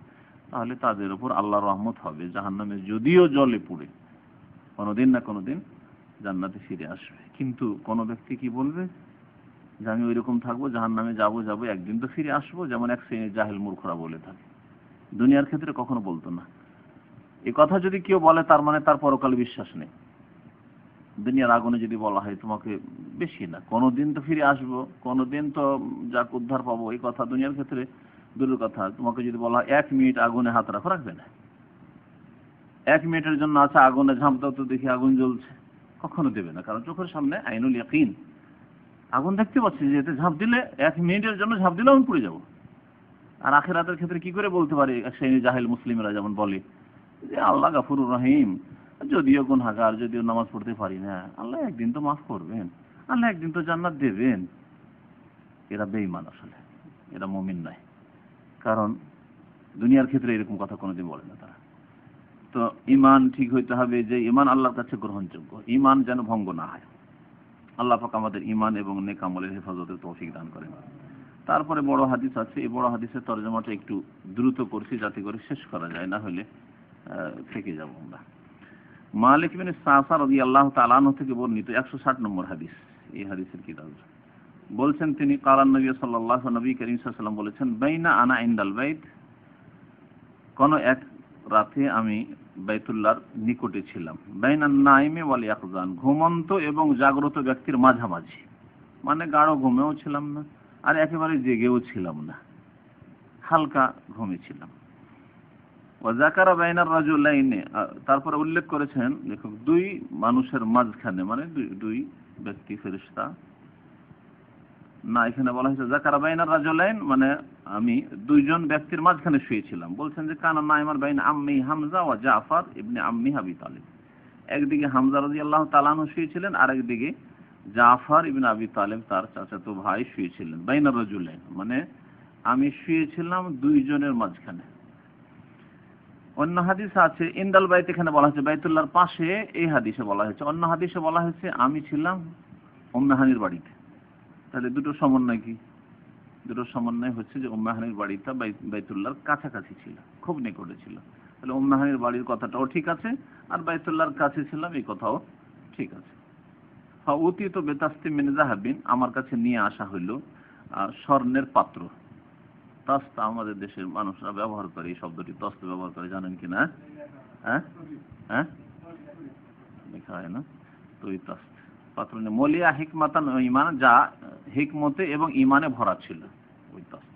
ফাশুক্কা মিনান নাহার ইলা মারাকিল বাতন, আমার বক্ষ থেকে শুরু করে, নাহার মানে এই নহরের জায়গা, এই যে আপনার হলকের এখানে যে প্রথম হাড্ডিটা আছে, এখান থেকে শুরু করে এলা মারাকিল বাতন, যে পেট যে শুরু হচ্ছে, এই জায়গাটা যেখানে আপনার হাড্ডিগুলো শেষ হচ্ছে আর পেটের অংশ শুরু হচ্ছে, এই পর্যন্ত ফেড়ে দেওয়া হলো, বিদীর্ণ করে দেওয়া হলো, শাক্কে সাদর যাকে বলা হয়, নবী করিম সাল্লাল্লাহু আলাইহি ওয়াসাল্লামের সিনা চাক করা হলো।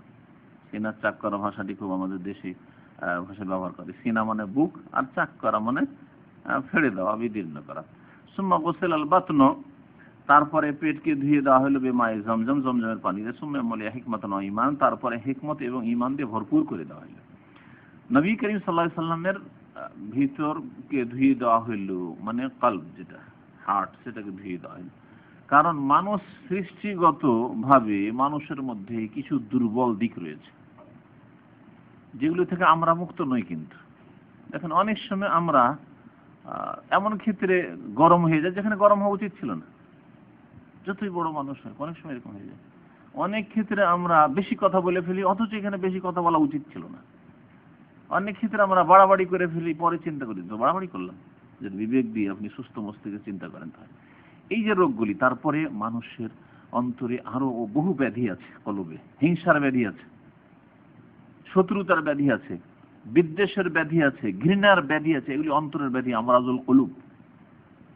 কুফরি, সংশয়, মুনাফিকি, এগুলো তো অন্তরের বড় ব্যাধি আছে, যাতে ঈমান মানুষের হারিয়ে যায়, থাকে না। কিন্তু এছাড়াও প্রত্যেক মানুষের মধ্যে এই ব্যাধিগুলি আছে।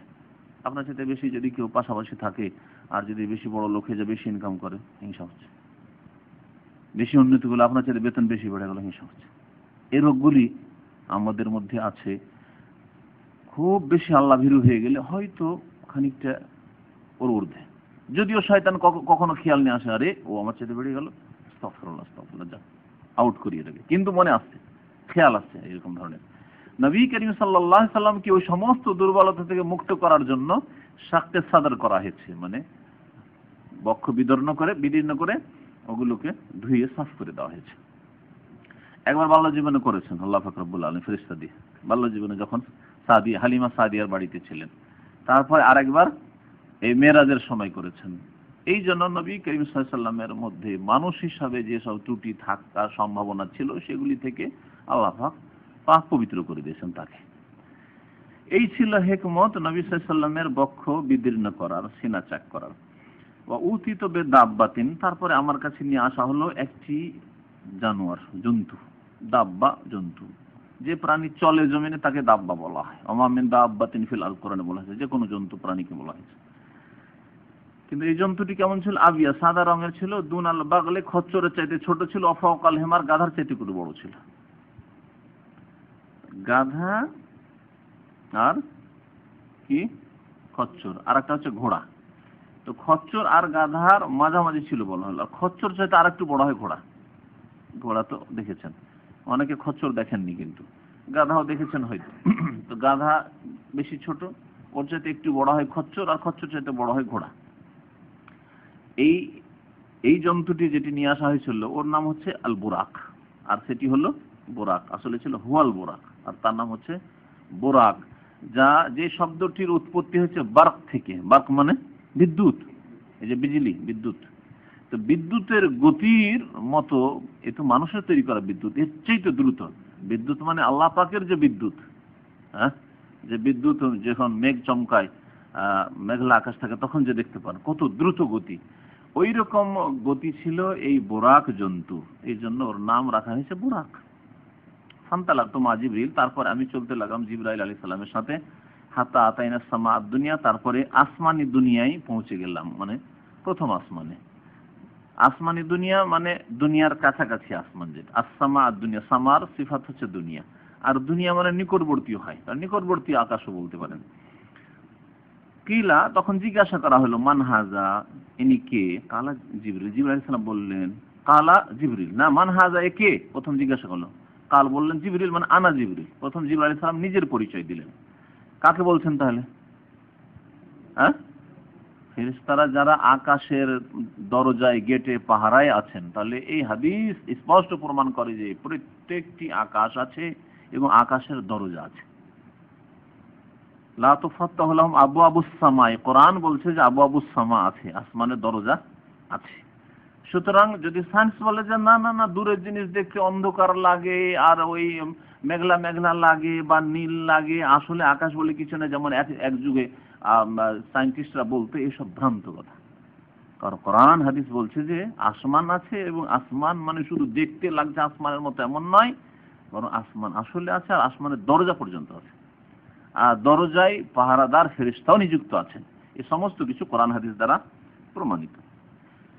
জিজ্ঞাসা করা হলো কে, বলছে কালা জিবরিল, মানে আনা জিবরিল। যেমন আমরা বলি কে, মতিউর রহমান, বলছেন যে আমি, ওই রকমই বলেছেন জিবরাইল, আসলে ছিল আনা জিবরিল। কিলা, তারপরে জিজ্ঞাসা করা হলো মান মাকা, আপনার সাথে কি আছে? কালা মুহাম্মদ, হুয়া মুহাম্মদ, আমার সাথে রয়েছেন মুহাম্মদ সাল্লাল্লাহু আলাইহি সাল্লাম। কিলা, তারপর আবার জিজ্ঞাসা করা হলো আওয়াকাদ উরসিলা ইলাইহি, তাকে কি ডেকে পাঠানো হয়েছে? এটা হচ্ছে একটা অর্থ, আর এটাই বেশি ঠিক। কেউ কেউ এর অর্থ করেছে আওয়াকাদ উরসিলা ইলাইহি, তাকে রাসূল বানিয়ে দেওয়া হয়েছে, তার মানে তাদের জানা ছিল না তাহলে ফেরেশতাদের যে শেষ নবী মুহাম্মদ সাল্লাল্লাহু আলাইহি ওয়াসাল্লামের আবির্ভাব ঘটে গেছে, আর তার কাছে ওহী হয়ে গেছে, রিসালাত পেয়ে গেছেন, অথচ মেরাজের সময় কমে পক্ষে নবী সাল্লাল্লাহু আলাইহি ওয়াসাল্লামের রাসূল হওয়া 10 বছর হয়ে গেছে। তাহলে ওই অর্থ যুক্তিসঙ্গত নয়। যারা বলেছে আওয়াকাদ উরসিলা ইলাইহির অর্থ মানে তাকে কি রাসূল বানিয়ে দেওয়া হয়েছে, তার কাছে কি রিসালাত পৌঁছে দেওয়া হয়েছে, আর আওয়াকাদ উরসিলা ইলাইহি মানে তাকে কি ডেকে পাঠানো হয়েছে, আরসালতু ইলাইহি মানে তাকে ডেকে পাঠালো, আরবি ভাষায় বলা হয়। তাকে কি ডাকা হয়েছে, কি জন্য তিনি এসেছেন? যদি আল্লাহর পক্ষ থেকে ডাকা হয় তাহলে ঠিক আছে, এটা বলার উদ্দেশ্য। কালার নাম, হ্যাঁ। কিলা, তখন বলা হইল, তখন ফেরেশতারা মারহাবান বিহি, তাকে স্বাগতম জানাচ্ছি। মারহাবা মানে প্রশস্ত জায়গা, রাহাব মানে কোষাদা। যাকাত আলাইহিমুল আরদু বিমা রাহাবাত, কোরআনে কারীম আছে যে ওই তবুকের যুদ্ধে যে সব সাহাবারা জানি তাদের জন্য জমিন সংকীর্ণ হয়ে গিয়েছিল, বিমা রাহাবাত, প্রশস্ত হওয়া সত্ত্বেও। আল্লাহর দুনিয়া মনে হয় সংকীর্ণ হয়ে গেছিল। যখন মানুষ বিপদ আপদে থাকে, কষ্টে থাকে, আপনি কাজের ক্ষেত্রে যদি কষ্টে থাকেন তো মনে হচ্ছে আমার জন্য দুনিয়া যেন তং হয়ে গেছে, সংকীর্ণ হয়ে গেছে, ভালো লাগছে না। প্রশস্ত বাড়ি থাকা, জমি জায়গা থাকা সত্ত্বেও যদি অশান্তি থাকে স্বামী স্ত্রীর জীবনে, আমার বাড়ি মনে হচ্ছে অশান্তিতে ভরে গেছে, সংকীর্ণ হয়ে গেছে আমার জন্য, এই বাড়িতে থাকার মতো জায়গা নেই আমার, হয় না? বা বলি না আমরা? তো এইরকমই এখানে বলা হয়েছে। মারহাবান মানে, মারহাবান বিহি মানে তার জন্য প্রশস্ত জায়গা রয়েছে, অন্তরে প্রশস্ত জায়গা রয়েছে, বাড়িতে প্রশস্ত জায়গা। একটা লোক আপনার বাড়িতে আসছে মেহমান হয়ে, আর তাকে মারহাবা মারহাবা মানে আপনার জন্য আমার অন্তরে প্রশস্ত জায়গা আছে, মানে সাদরে গ্রহণ করছি আপনাকে, এ হলো অর্থ। আর আপনার জন্য আমার বাড়িতে ঘরেও প্রশস্ত জায়গা আছে, এমন নয় যে আপনি আমার জন্য ভারী হয়ে মেহমান হয়েছেন, বোঝা ভারী হয়ে গেছে আমার, না। এই তো মারহাবা অত্যন্ত ব্যাপক অর্থ। তাহলে আর যাকে স্বাগতম বলছে, স্বাগতম দিয়ে এই অর্থ প্রকাশ পাচ্ছে কি? ওয়েলকাম দিয়ে এই অর্থ প্রকাশ পাচ্ছে? প্রকাশ পাচ্ছে না। দেখেন অন্য ভাষায় আর ভাষার অর্থ কত সংকীর্ণ। ওয়েলকাম, স্বাগতম ইত্যাদি, এত ব্যাপক অর্থ প্রকাশ পাচ্ছে না, কিন্তু মারহাবা দিয়ে অন্তর প্রশস্ত, আপনার জন্য অন্তর খোলা, ভাই অন্তরে আপনার জায়গা আছে, আমার জন্য আপনার বাড়ি খোলা, বাড়িতে আপনার জন্য জায়গা, যেখানে থাকেন আপনি। এতগুলি অর্থ আছে এই মারহাবা শব্দে।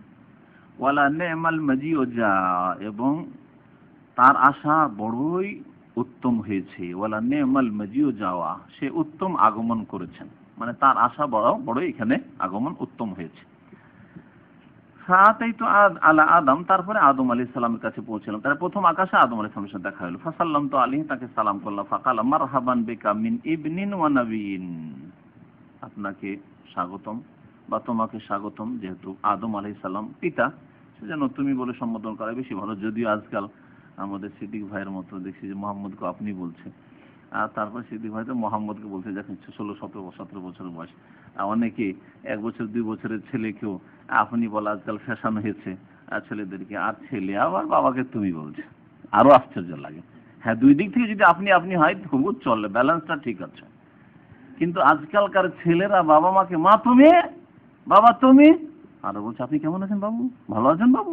আশ্চর্য কথা, কোন ফ্যাশন হইল, যাই কে শিখিয়েছে। হ্যাঁ, তাই তো আলা আদম, আদম আলাইহিস সালামের কাছে আসলাম। ফাসাল্লাম, তাকে সালাম দিলাম।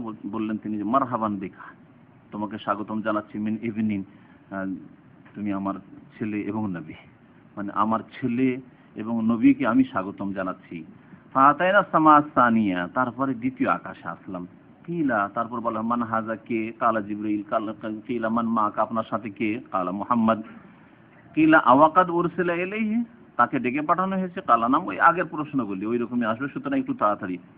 বললেও কোনো অসুবিধা নেই। কিলা, তখন ফেরেশতারা বললেন মারহাবান বিহি, তাকে স্বাগতম জানাচ্ছি, ওয়ালা নেমাল মাজিউ যা, তার আগমন বড় উত্তম হয়েছে। ফাতাইতু আলা ঈসা ওয়া ইয়াহইয়া আলাইহিমুস সালাম, এসে পৌঁছলাম ঈসা আলাইহিস সালাম এবং ইয়াহইয়া আলাইহিস সালাম, এই দুই নবী একই জামানার নবী ছিলেন। জাকারিয়া আলাইহিস সালামের ছেলে ইয়াহইয়া, আর জাকারিয়া আলাইহিস সালামের জামানায় মারিয়ামের মানে ঈসা আলাইহিস সালামের মায়ের যে কেফালতের ঘটনা কোরআনে কারিমে রয়েছে, তাহলে ঈসা আলাইহিস সালাম ইয়াহইয়া আলাইহিস সালামের জামানা কাছাকাছি সময়, একই রকম প্রায় সময়। ফাসাল্লামতু আলাইহিমা, দুইজনকে সালাম করলাম। ফাকালা, দুজনে বলেন মারহাবান বিকা মিন আখিন ওয়া নাবিয়িন, ভাইকে এবং নবীকে স্বাগতম জানাচ্ছি। ফাতাইনা সামা সালিসা, তৃতীয় আকাশে আসলাম। বলা হইল কে, মান হাযা, কে? কালা, বললেন যে আমি জিবরিল। কিলা, বলা হইল মান মাক, আপনার সাথে কে আছে? কালা, মুহাম্মদ রয়েছেন আমার সাথে। কিলা, বলা হইল আওয়াকাদ উরসিলা ইলাইহি, তাকে ডেকে পাঠানো হয়েছে নাকি? কালা, নাম, হ্যাঁ ডেকে পাঠানো হয়েছে, আল্লাহ ডেকেছেন তাকে। কিলা, বলা হইল মারহাবান বিহি, তাকে স্বাগতম জানাচ্ছি, ওয়ালা নেমাল মাজিউ যা, তার আশা উত্তম হয়েছে। ফাতাইতু আলা ইউসুফ, ইউসুফ আলাইহিস সালামের কাছে আসলাম। কোন আকাশে? তৃতীয় আকাশে ইউসুফ আলাইহিস সালামের সাথে সাক্ষাৎ হলো। ফাসাল্লামতু আলাইহি, তাকে সালাম করলাম। ফাকালা, বলেন মারহাবান বিকা মিন আখিন ওয়া নাবিয়িন, ভাই এবং নবীকে আমার পক্ষ থেকে স্বাগতম জানাচ্ছি। ফাতাইনা সামার রাবিয়া, চতুর্থ আকাশে আসলাম। বলা হইল মান হাযা, কে? কালা জিবরিল, জিবরাইল আলাইহিস সালাম বলেন আমি জিবরাইল। বলা হইল আপনার সাথে কে আছে? কালা, বলেন মুহাম্মদ সাল্লাল্লাহু আলাইহি ওয়াসাল্লাম আছেন। কিলা আওয়াকাদ উরসিলা ইলাইহি, তাকে ডেকে পাঠানো হয়েছে। কালা, নাম। কিলা মারহাবান বিহি, তাকে স্বাগতম জানাচ্ছি, ওয়ালা নেমাল মাজিউ যা, উত্তম আগমন ঘটেছে। ফাতাইতু আলা ইদ্রিস, ইদ্রিস আলাইহিস সালামের কাছে আসলাম। চতুর্থ আসমানে ইদ্রিস আলাইহিস সালামের সাথে দেখা হলো। ফাসাল্লামতু আলাইহি, তাকে সালাম করলাম। ফাকালা, বলেন মারহাবান বিকা মিন আখিন ওয়া নাবিয়িন, নবী এবং ভাইকে স্বাগতম জানাচ্ছি। ফাতাইনা সামাল খামেসা, পঞ্চম আকাশে আসলাম। কিলা, বলা হইল মান হাযা, মানে পঞ্চম আকাশের কাছে আসলাম, দরজার কাছে আসলাম। বলা হইল কে? কালা জিবরাইল, জিবরাইল আলাইহিস সালাম। কিলা, বলা হলো আমান মাক, আপনার সাথে কে আছে? কাল, বললেন জিবরাইল আলাইহিস সালাম মুহাম্মদ রয়েছেন। কিলা, বলা হলো আওয়াকাদ উরসিলা, তাকে ডেকে পাঠানো হয়েছে। কালা, নাম। বলে হ্যাঁ ডেকে পাঠানো হয়েছে। কিলা মারহাবান বিহি ওয়ালা নেমাল মাজিউ যা, তার উত্তম আগমন হয়েছে এবং তাকে আমরা স্বাগতম জানাচ্ছি। ফাতাইতু আলা হারুন, হারুন আলাইহিস সালামের কাছে আসলাম। ফাসাল্লামতু আলাইহি, তাকে সালাম করলাম। ফাকালা, বললেন মারহাবান বিকা মিন আখিন ওয়া নাবিয়িন, ভাই এবং নবীকে স্বাগতম জানাচ্ছি। ফাতাইনা সামা সাদিসা, ষষ্ঠ আকাশে আসলাম। বলা হলো মান হাযা, কে? কালা জিবরিল, জিবরাইল আলাইহিস সালাম। কিলা ওমান মাক, আপনার সাথে কে আছে? কালা মুহাম্মদ, মুহাম্মদ সাল্লাল্লাহু আলাইহি ওয়াসাল্লাম রয়েছেন। কিলা আওয়াকাদ উরসিলা ইলাইহি, তাকে ডেকে পাঠানো হয়েছে। বলেন হ্যাঁ। কিলা মারহাবান বিহি ওয়াল নেমাল মাজিউ যা, তাকে স্বাগতম জানাচ্ছি এবং তার উত্তম আগমন ঘটেছে। ফাতাইতু আলা মুসা, তারপরে মুসা আলাইহিস সালামের কাছে পৌঁছলাম। আকাশের উপরে গিয়ে ষষ্ঠ আকাশে মুসা আলাইহিস সালামের সাথে সাক্ষাৎ হলো। ফাসাল্লামতু আলাইহি, তাকে সালাম করলাম। তাহলে এর দ্বারা বোঝা গেল যিনি অবস্থান করে রয়েছেন তাকে সালাম করতে হবে, যদিও যিনি যাচ্ছেন সে শ্রেষ্ঠ ব্যক্তি হোক না কেন। আর এই কথাই নবী সাল্লাল্লাহু আলাইহি ওয়াসাল্লামের সালামের আদবে বলা হয়েছে, যে বসে আছে তাকে, যিনি হেঁটে আসছেন বা পৌঁছেছেন, তিনি সালাম করবেন। ফাকালা মারহাবান বিকা মিন আখিন ওয়া নাবিয়িন, আপনাকে মারহাবা বলছি, স্বাগতম বলছি হে ভাই এবং নবী। ফালাম্মা জাওয়াজতুহু, বলছেন যে যখন সেখান থেকে অতিক্রম করে গেলাম, বাকা, তখন কাঁদতে শুরু করলেন। কে? মুসা আলাইহিস সালাম কান্না করতে শুরু করলেন। ফাকিলা, জিজ্ঞাসা করা হলো মা আবকাকা, আপনি কি ব্যাপার, কেন কান্না করলেন? মা আবকা মানে আইয়ু শাইইন আবকাকা, কোন বস্তু বা কি কারণ আপনাকে কান্না করতে বাধ্য করলো, কেন কেঁদে ফেললেন আপনি? কালা ইয়া রাব্বি, হে আল্লাহ, হাযাল গোলাম, এই বালক, আল্লাযী বুইসা বাদি, আমার পরে যাকে পাঠানো হয়েছে। এই বালক বলার উদ্দেশ্য এই নয় যে নবী সাল্লাল্লাহু আলাইহি ওয়াসাল্লাম মানহানি করা, বরং তিনি যেহেতু আগের, সেজন্য এই দিকে লক্ষ্য করে বলছেন যে বালক, আমার তুলনায় বালক ছেলে। আল্লাযী বুইসা বাদি, আমার পরে যাকে রাসূল করা হয়েছে, প্রেরণ করা হয়েছে রাসূল করে, ইয়াদখুলুল জান্নাতা মিন উম্মতিহি আফযালু মা ইয়াদখুলু মিন উম্মতি, তার উম্মত থেকে যারা জান্নাতে প্রবেশ করবে, তারা আমার উম্মত থেকে যারা প্রবেশ করবে তাদের চাইতে সংখ্যায় বেশি হবে। আফযাল মানে আকসার, সংখ্যায় বেশি হবে। আফযাল মানে শ্রেষ্ঠ হবে, কিন্তু শ্রেষ্ঠ মানে সংখ্যার দিক দিয়ে বেশি হবে। সেই জন্য কেঁদে ফেললাম, মানে কি হিংসায় না, একে বলা হয় গিবতা করা আরবি ভাষায়, আশা আকাঙ্ক্ষা করা। একটা হচ্ছে আশা আকাঙ্ক্ষা করা আর একটা হচ্ছে হিংসা করা। হিংসা হারাম, কিন্তু আশা আকাঙ্ক্ষা যে আল্লাহ তাকেও দিক, আর আল্লাহ আমাকেও দিক, এই আশা আকাঙ্ক্ষা যদি ভালো কাজের ক্ষেত্রে হয় তাহলে প্রশংসনীয় বলা হয়েছে, আর যদি জায়েজ কাজের ক্ষেত্রে হয় তাহলে জায়েজ, হারাম কাজ গুনার কাজের ক্ষেত্রে হয় তো না জায়েজ। হাদিস মনে আছে এরকম, এই কিতাব পড়া হয়েছে, লা হাসাদা ইল্লা ফি ইসনাইন, দুইটি ক্ষেত্র ছাড়া আর কোনো হিংসা নেই। মানে গিবতা, এখানে হিংসা মানে গিবতা। এই হিংসা মানে এই না যে আল্লাহ ওকে কেন দিয়েছে, ওর ধ্বংস হয়ে যাক আমাকে দিক, এটা হলো হিংসা, এটা হারাম।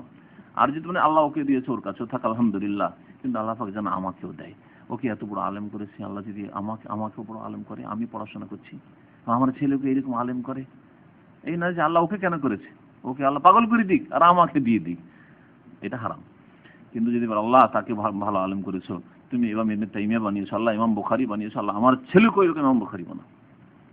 অথবা বর্তমানে কেউ আছে দুনিয়াতে এরকম ভালো ব্যক্তি, আর মনে করছেন যে আল্লাহ তার চাইতে বড়, আমাকে বানাও, আমার ছেলেকে বানাও, কিন্তু তার নিয়ামত সম্পর্কে আপনার কোনো হিংসা নেই। এটাকে বলা হচ্ছে গীবতা, আরবি ভাষায় বলা হয়, যাকে বলা হয়েছে ওই হাদিসে হিংসা, কিন্তু এটা হচ্ছে জায়েজ হিংসা, মানে ওর কাছে ওর নিয়ামত থাক কিন্তু আমাকে এরকম দেওয়া হোক। ইলমের ক্ষেত্রে ওই হাদিসে বলা হয়েছে, আর ধন সম্পদের ক্ষেত্রে আল্লাহ ওকে ধন সম্পদ দিয়েছে, আমাকে এরকম ধন সম্পদ দাও, কিন্তু শুধু ধন সম্পদ নয়, বলা হয়েছে যে আমিও যেমন সে আল্লাহর রাহে খরচ করছে, আমিও আল্লাহ রাস্তায় ওর মতো ওর চাইতে ভালো খরচ করব, আল্লাহ এরকম আমাকে সুযোগ দাও। তো মুসা আলাইহিস সালাম এই ভালো আকাঙ্ক্ষা করেছিলেন যে আল্লাহ তাকে দিয়েছেন, আমাকেও যদি দিতেন, আমার উম্মতে অনেক বেশি যদি জান্নাতি হইতো তাহলে কত না ভালো হইতো, আমাকে কত না ভালো লাগতো।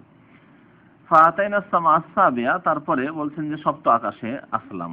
কিলা বলা হলো মানহাজা, কে সপ্ত আকাশের কাছাকাছি আসলে, দরজায় আসলে, কালা জিবরিল, আমি জিবরিল। কিলা বলা হলো মান মাক, আপনার সাথে কে আছে, বললেন মুহাম্মদ সাল্লাল্লাহু আলাইহি ওয়াসাল্লাম আছেন। কিলা বলা হলো আওয়াকাদুর ছেলে, তাকে ডেকে পাঠানো হয়েছে। কালা নাম, হ্যাঁ ডেকে পাঠানো হয়েছে। কিলা জিজ্ঞাসা করা হলো, না কিলা তারপরে বলা হলো ফেরেশতাদের পক্ষ থেকে, যখন জিজ্ঞাসা শেষ হলো মারহাবান বিহি, তাকে স্বাগতম জানাচ্ছি, ওয়ালা নেমাল মাজিউ, যা তার উত্তম আগমন ঘটেছে। তাতেই তো আলা ইব্রাহিম, আকাশের উপরে গিয়ে সপ্তম আকাশে ইব্রাহিম আলাইহিস সালামের কাছে পৌঁছিলাম। ফাসাল্লাম তো আলাইহি, তাকে সালাম করলাম। ফাকালা, তখন তিনি বললেন মারহাবান বিকা মিন ইবনিন ওয়া নবিয়িন, স্বাগতম জানাচ্ছি আমার ছেলেকে এবং নবীকে। মাত্র দুইজন নবী কি বললেন, ছেলে বলেছেন। কে কে? আদম আলাইহিস সালাম, কারণ আদম আলাইহিস সালাম আবুল বাশার, সমস্ত মানুষের পিতা। নবী সাল্লাল্লাহু আলাইহি ওয়াসাল্লাম, তাহলে নবী সাল্লাল্লাহু আলাইহি ওয়াসাল্লাম নূর না, মানুষ, এর দ্বারা প্রমাণ হইল। আর ইব্রাহিম আলাইহিস সালাম কেন বললেন, ইব্রাহিম আলাইহিস সালাম কেন ছেলে বললেন নবী সাল্লাল্লাহু আলাইহি ওয়াসাল্লামকে? এই জন্য যে ইব্রাহিম আলাইহিস সালামের বংশেই জন্ম নিয়েছেন মুহাম্মদ রাসূলুল্লাহ সাল্লাল্লাহু আলাইহি ওয়াসাল্লাম। কুরাইশ ইব্রাহিম আলাইহিস সালামের বংশের। ইব্রাহিম আলাইহিস সালামের বংশ দুই ভাগে ভাগ হয়ে যায়, একটা ইসমাঈল আলাইহিস সালামের বংশ, আর একটা হচ্ছে ইসহাক, আর ইসহাক থেকে ইয়াকুব, এই বংশ। ইসহাক আলাইহিস সালামের বংশ, ইয়াকুব আলাইহিস সালামের বংশ, ইউসুফ আলাইহিস সালামের বংশ, এরা হচ্ছে বনি ইসরাইল। এদের এলাকা হচ্ছে শাম দেশ বা মিশর, এসব দেশ। আর ইসমাইল আলাইহিস সালামকে যেহেতু ইব্রাহিম আলাইহিস সালাম মক্কায় ছেড়ে চলে গেছিলেন, সুতরাং ইসমাইল আলাইহিস সালামের বংশধর এই মক্কা বা আরবে আবাদ হন, আর তাদেরই অন্তর্ভুক্ত এবং তাদের মধ্যে শ্রেষ্ঠ কুরাইশ, আর কুরাইশের মধ্যে শ্রেষ্ঠ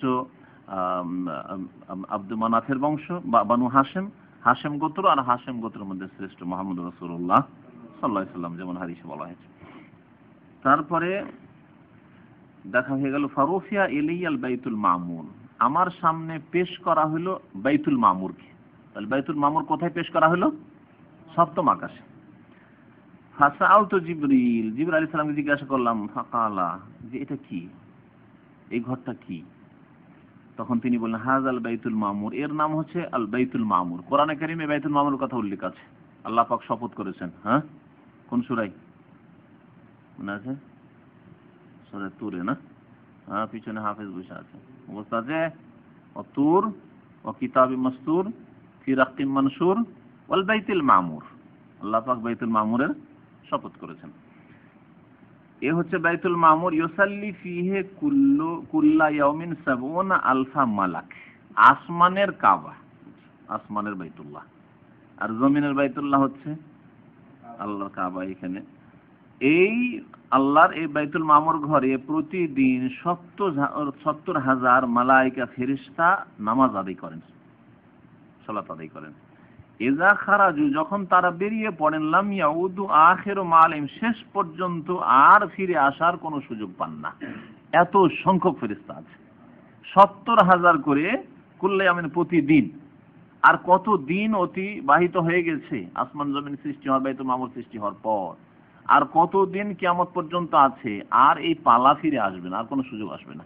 আরে আল্লাহ পাক অসংখ্য ফেরেশতা সৃষ্টি করেছেন, অসংখ্য ফেরেশতা, কোটি কোটি বলা যাবে না, কত কোটি আছে আল্লাহ পাক জানে ফেরেশতাদের সংখ্যা। এই জন্য কোরআনে আল্লাহ বলছেন, ওয়া মা ইয়ালামু জুনুদা রাব্বিকা ইল্লা হুয়া, তোমার রবের সেনাবাহিনীর সংখ্যা তিনি ছাড়া আর কেউ জানে না। এখানে জুনুদ মানে ফেরেশতাদের কথা বলা হয়। ওয়া রফিয়াত ইলাইয়া সিদরাতুল মুনতাহা, তারপরে আমার সামনে পেশ করা হলো সিদরাতুল মুনতাহাকে। সিদরাতুল মুনতাহা, সিদরা মানে হচ্ছে কুল গাছ, বরই গাছ, আর মুনতাহা মানে একবারে শেষ সীমানে, দুনিয়া আসমানের শেষে, 7 আসমানের উপর, এই জন্য ওর নাম হচ্ছে সিদরাতুল মুনতাহা। এই সিদরাতুল মুনতাহার কথাও কোরআন কারীমে ইনদা সিদরাতিল মুনতাহা ইনদাহা জান্নাতুল মাওয়া, কোরআন কারীমে আল্লাহ উল্লেখ করেছেন। ফায়জা নাবকুহা কাআন্নাহু কিলালু হাজার, তার ফলগুলি হচ্ছে হাজার বংশের পাত্রের মতো, যেগুলি হচ্ছে আপনার, যেগুলোকে কি বলবেন আপনার, কুল্লা। কুল্লা হচ্ছে বড় বড় মটকা, মটকা বুঝেন কিনা যেগুলি, হ্যাঁ মটকা বুঝেন, তাহলে তো কি বলেন, মটকা বলেন, আল্লাহ তাহলে তো হয়ে গেল। কলসির চাইতে বড়, যেগুলিতে মহিলারা ওই ধান ভিজিয়ে রাখতো, ধান উঠিয়ে ভিজিয়ে এইসব করে, বড় বড় মটকা, মাটির তৈরি হয়তো। এই হাজার বংশ আলহাসা মটকা বানাতো মাটির, আর এই এলাকাতে মাটিও আছে। ওয়ারাকোহা, আর এই গাছের পাতা হচ্ছে কেমন, কাজানিল ফিলাতে, ফিলা মানে হাতি, হাতির কানের মতো বড়, হাতির কান তো দেখেছেন না। ফি আসলেহা আরবাতু আনহার, এই গাছের শেকড়ে মানে গাছের তলায় 4টি নহর প্রবাহিত আছে।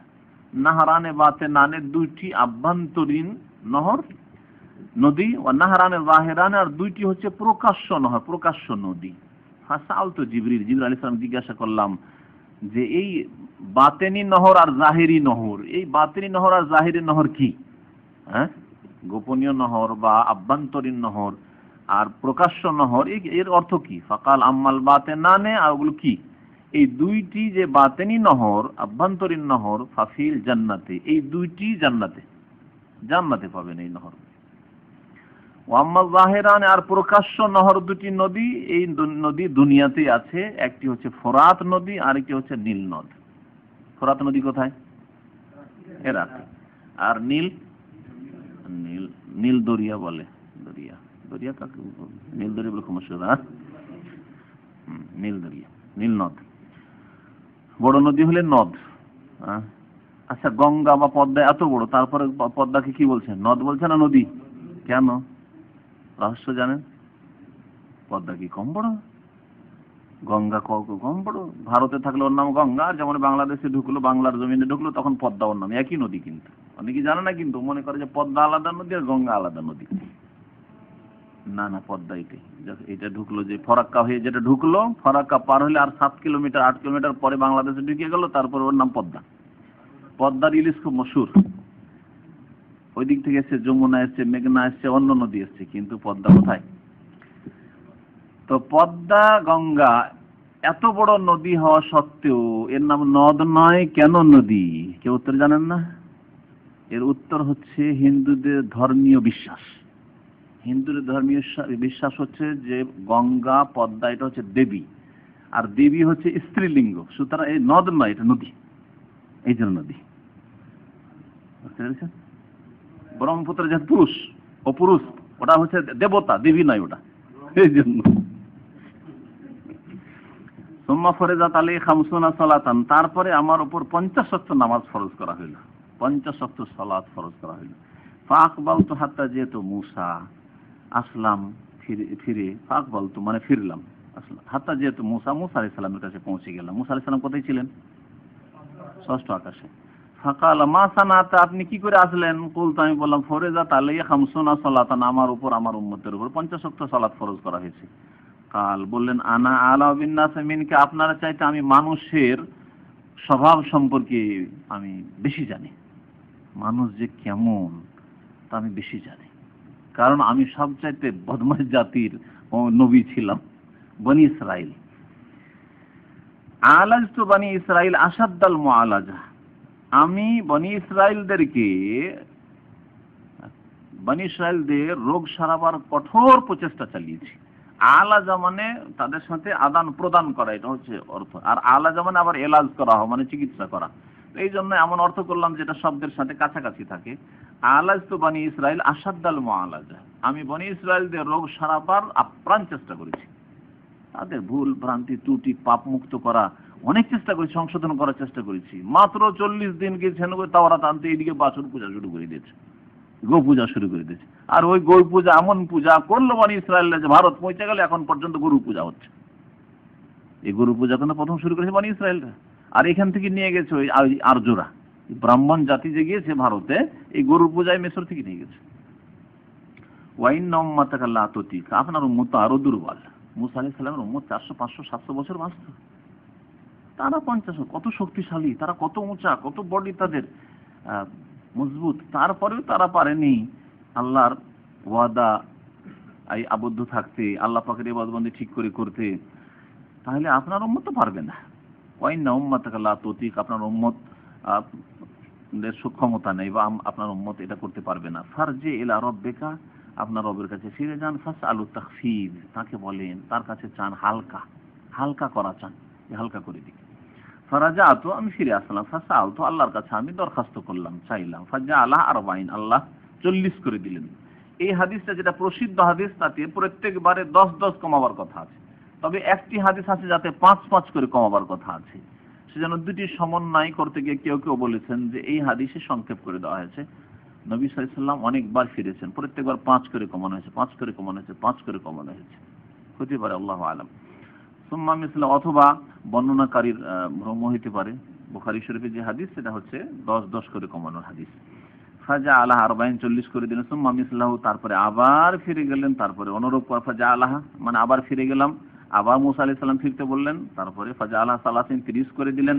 সুম্মা মিসলাহু, তারপরে সেই রকমই হলো, মানে মুসা আলাইহিস সালাম বলছেন নবী ইরজি ইলা রাব্বিকা জান ফাসআলু তাখফিফ, হালকা করতে বলেন। ফাজা আলাহা 20, তারপর 20 করে দিলেন। সুম্মা মিসলাহু, তারপরে তাই হলো, আবার মুসা আলাইহিস সালাম ফিরতে বললেন। ফাজা আলাহা 10, আল্লাহ পাক 10 করে দিলেন যখন দরখাস্ত করলাম। ফাতাইতু মুসা, মুসা আলাইহিস সালাম আবার ফিরে আসলাম। ফাকালা মিসলাহু, আবার বললেন যাও যাও, পারবে না, 10 ওয়াক্ত পারবে না, ফিরে যাও আবার। ফাজা আলাহা 5, তখন আল্লাহ পাক 5 ওয়াক্ত করে দিলেন। ফাতাইতু মুসা, মুসা আলাইহিস সালামের কাছে 5 নিয়ে ফিরে আসলাম। ফাকালা মা সানাতা, কি করে আসলেন? কুলতু, আমি বললাম যা আলাহা 5, আল্লাহর কাছে দরখাস্ত করলাম, শেষখানে আল্লাহ 5 করে দিলেন। ফাকালা মিসলা, আবার ওই রকমই বললেন যাও যাও, 5ও পারবে না তোমার উম্মত। আর মুসা আলাইহিস সাদাকা, মুসা আলাইহিস সালাম, মুসা আলাইহিস সালাম সত্যি বলেছেন। আজকে শতকরা একজনও নামাজি নাই, এটা ইসলামী ফাউন্ডেশনের পরিসংখ্যানে বলেছে বাংলা দেশ সম্পর্কে, যে শতকরা একজনও নামাজি নেই, 5 ওয়াক্ত নামাজি ফজর সহ, এইরকম নামাজি শতকরা একজন। আর সৌদি আরবের পরিসংখ্যানে এসেছে 98-97 জন।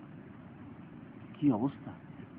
হায়াতুল কিবারুল উলামার এখানকার একটা পরিসংখ্যান এসেছে যে 5 ওয়াক্ত নামাজি ফজর সহ নামাজি, এখানেও এমন নামাজের অভাব দেখা দিয়েছে যে 97 অথবা এরকমই কিছু। হ্যাঁ, 2 জন বা 3 জন নামাজি হতে পারে, মানে হ্যাঁ না 97 জন বেনামাজি, শতকরা 3টে, 97 জন বেনামাজি, আর ওখানে হচ্ছে 99 জন বেনামাজি, একজন নামাজি। বুঝতে পারছেন? এ হলো মুসলিম উম্মার অবস্থা। তাহলে মুসলিম উম্মাকে আল্লাহ কি করে ইজ্জত দেবেন? মুসলিম উম্মার জন্য কি জন্য সাহায্য নেমে আসবে? ইসলাম থেকে কত দূরে চলে গেছে, তাদের আসল ফরজ যেটা মেন কোর্স ছেড়ে দিয়েছে, যার মাধ্যমে আল্লাহর সাথে তাল্লুক থাকবে, সম্পর্ক থাকবে। তাল্লুক বিল্লাহ নেই, আল্লাহর সাথে সম্পর্ক নেই, সম্পর্কহীন অবস্থায় আমরা জীবনযাপন করছি। ভালো ভালো বাড়িতে যান আপনি, 1 জন বা 2 জন নামাজ পড়ছে, অধিকাংশ বেনামাজি, অধিকাংশ বেনামাজি। যার বাবা হাজী সাহেব ছিল, যাদের বাবা মৌলভী সাহেব ছিল, মৌলভী সাহেবের বাড়ি যান, আজকাল মৌলভী সাহেব মারা গেছে, একটি ছিল নামাজ পড়ে না। বেঁচে আছে মৌলভী সাহেব, মৌলানা সাহেব বেঁচে আছে, ছেলেরা নামাজ পড়ে না। দেখে আসলাম, শুনে আসলাম, আশ্চর্য। আশ্চর্য, বড়ই কষ্ট লাগে। তারপরে বলছেন যে ফিরে ফিরে যেতে বললেন মুসা আলাইহিস সালাম যে যান, 5ও পারবে না। ফাকুলতু, তখন রাসূলুল্লাহ সাল্লাল্লাহু আলাইহি ওয়াসাল্লাম বলছেন সাল্লামতু, আমি মেনে নিয়েছি, আমি এটা মেনে নিয়েছি, আর পারবো না। এখানে সাল্লাম তো শব্দ আছে, অন্য এতে আছে, হাদিসে আছে ইস্তাহিয়াইতু মির রাব্বি, আমি খুব লজ্জা পেয়ে গেছি রবের সামনে, কতবার যাব, আর যেতে পারবো না আমি। ইস্তাহিয়াইতু মির রাব্বি, আমি রবের কাছে বড় লজ্জা পেয়ে গেছি, আর এত ফিরে যেতে পারবো না। 5 যথেষ্ট, এই 5 নিয়ম ফিরবো। ফানুদিয়া, তখন আল্লাহর পক্ষ থেকে ডাক দেওয়া হলো উপর থেকে, ইন্নী কাদ আমদাইতু ফারিজাতি, আমার ফরজ কি আমি তোমার উপর চালু করে দিয়েছি, বা তোমাকে এই ফরজ তোমার উপর জারি করে দিয়েছি। বলেন ওয়া খাফফাফতু আন ইবাদি, এবং আমার উম্মত আমার বান্দা থেকে আমি হালকা করে দিয়েছি। আমার ফরজকে আমি চালু করে দিয়েছি, মানে এই 5-এর কম হবে না, আর আমার বান্দার জন্য অনেক হালকা করে দিয়েছি, 50-এ 5 করে দিয়েছি। ওয়া আজজিল হাসানাতা আশারান, এবং নেকি আমি 10 গুণ দেব, এও ওয়াদা করছি। তার মানে 5 যদি আদায় করে তাহলে 50 গুণ দেব, 50 ওয়াক্তের নেকি দেব। আমি 50 ওয়াক্তের নেকি দেব, এই জন্য প্রথম 50 ফরজ করেছিলাম। আসলে 50 আল্লাহ পাকের উদ্দেশ্য ছিল না। আল্লাহ পাক সবকিছুই জানেন, যে বারবার করে নবী সাল্লাল্লাহু আলাইহি ওয়াসাল্লাম ফিরে আসবেন, মুসা আলাইহিস সালাম ফিরিয়ে দেবেন, আর এতবার ফিরবেন, শেষখানে 5ই রাখবো। কিন্তু যেহেতু 50 নেকি দেব, এই জন্য দেখালাম 50-এর সংখ্যা। আল্লাহ আলিমুল গায়ব, সবকিছু আল্লাহ পাক জানেন। এমন নয় যে আল্লাহ পাক জানতেন না, যখন গিয়েছে তখন। আমাদের কাছে যেমন হয়, হ্যাঁ, মানুষের কাছে কি হয়, একটা হুকুম দিয়ে পাঠালো, হুকুমটার হয়তো আপিল করা হলো, জানে না যে আগামী আপিল হবে, আবার আপিলে আমি চিন্তা ভাবনা করবো, তারপর অন্য কিছু করব, হয় না? কোন শাসকের কাছে, জজের কাছে একবার একটা ফয়সালা দিয়ে দিল, আর তারপরে দেখা গেল যে আবার আপিল হলো, তখন সে সিদ্ধান্ত পাল্টিয়ে দিল। কিন্তু তার জানা আছে যে আমি সিদ্ধান্ত পাল্টাবো, বা এইরকম হবে, এই লোকটা 10 বছর জেল ছিল বা ফাঁসি ছিল, ফাঁসিকে 15 বছর করব। আবার যখন জোরদার আপিল হবে অথবা কোনো সুপারিশ হবে, তখন ওটাকে 10 বছর বা 5 বছর করে দেব, হ্যাঁ, বেনামি খালাস করে দেব। কিছুই জানে না যে আগামীতে কি হবে। আল্লাহ পাক রব্বুল আলামিন সব কিছুই জানেন। তিনি যে নবী করিম সাল্লাল্লাহু আলাইহি সাল্লাম এতবার ফিরে আসবেন, মুসা আলাইহিস সালাম ফিরিয়ে পাঠাবেন, আর আমি 5ই ফরজ রাখবো, আর 5ই ফরজ বান্দার উপর, কিন্তু 50-এর নেকি দেব। আল্লাহ পাকের লাখ লাখ শুকরিয়া যে আল্লাহ পাক রব্বুল আলামিন নামাজীদেরকে, আল্লাহ পাক আমাদেরকে 5 ওয়াক্ত নামাজ পড়ার তৌফিক দান করেন, নামাজীদেরকে 50 ওয়াক্তের নেকি দিবেন। বলুন আলহামদুলিল্লাহ। আল্লাহ পাক আমাদেরকে 5 ওয়াক্ত নামাজ আদায় করার তৌফিক দান করেন। রব্বি জাআলনি মুকিমাস সালাতি ওয়া মিন যুররিয়াতি, ইব্রাহিম আলাইহিস সালামের দোয়া করবেন, আল্লাহ আমাকেও নামাজি বানাও, আমার ছেলে মেয়েদেরকেও নামাজি বানাও, আমার পরিবারকেও নামাজি বানাও। আল্লাহ পাক আমাদেরকে যেন নামাজের হেফাজতের তৌফিক দান করেন। সুবহান রাব্বিকা রাব্বিল ইজ্জাতি আম্মা ইয়াসিফুন ওয়া সালামুন আলাল মুরসালিন ওয়া আলহামদুলিল্লাহি রাব্বিল আলামিন। কোন কোন কোন সিরাতের কিতাবে আছে? না, এগুলো ভণ্ডামি কথা। আল্লাহ পাক আবু বকরের আওয়াজে কথা বলেছেন, ভুল কথা। কোন সহিহ হাদিসও নাই, আর সহিহ বিশুদ্ধ সিরাতে নাই। এগুলো কোনো বিদাতি কিতাব আছে। বিদাতি কিতাবে মেরাজ সম্পর্কে অনেক বাড়াবাড়ি কথা আছে। আশ্চর্য হয়ে যাবেন যে কি তিলকে তাল করা হয়েছে আল্লাহ পাক।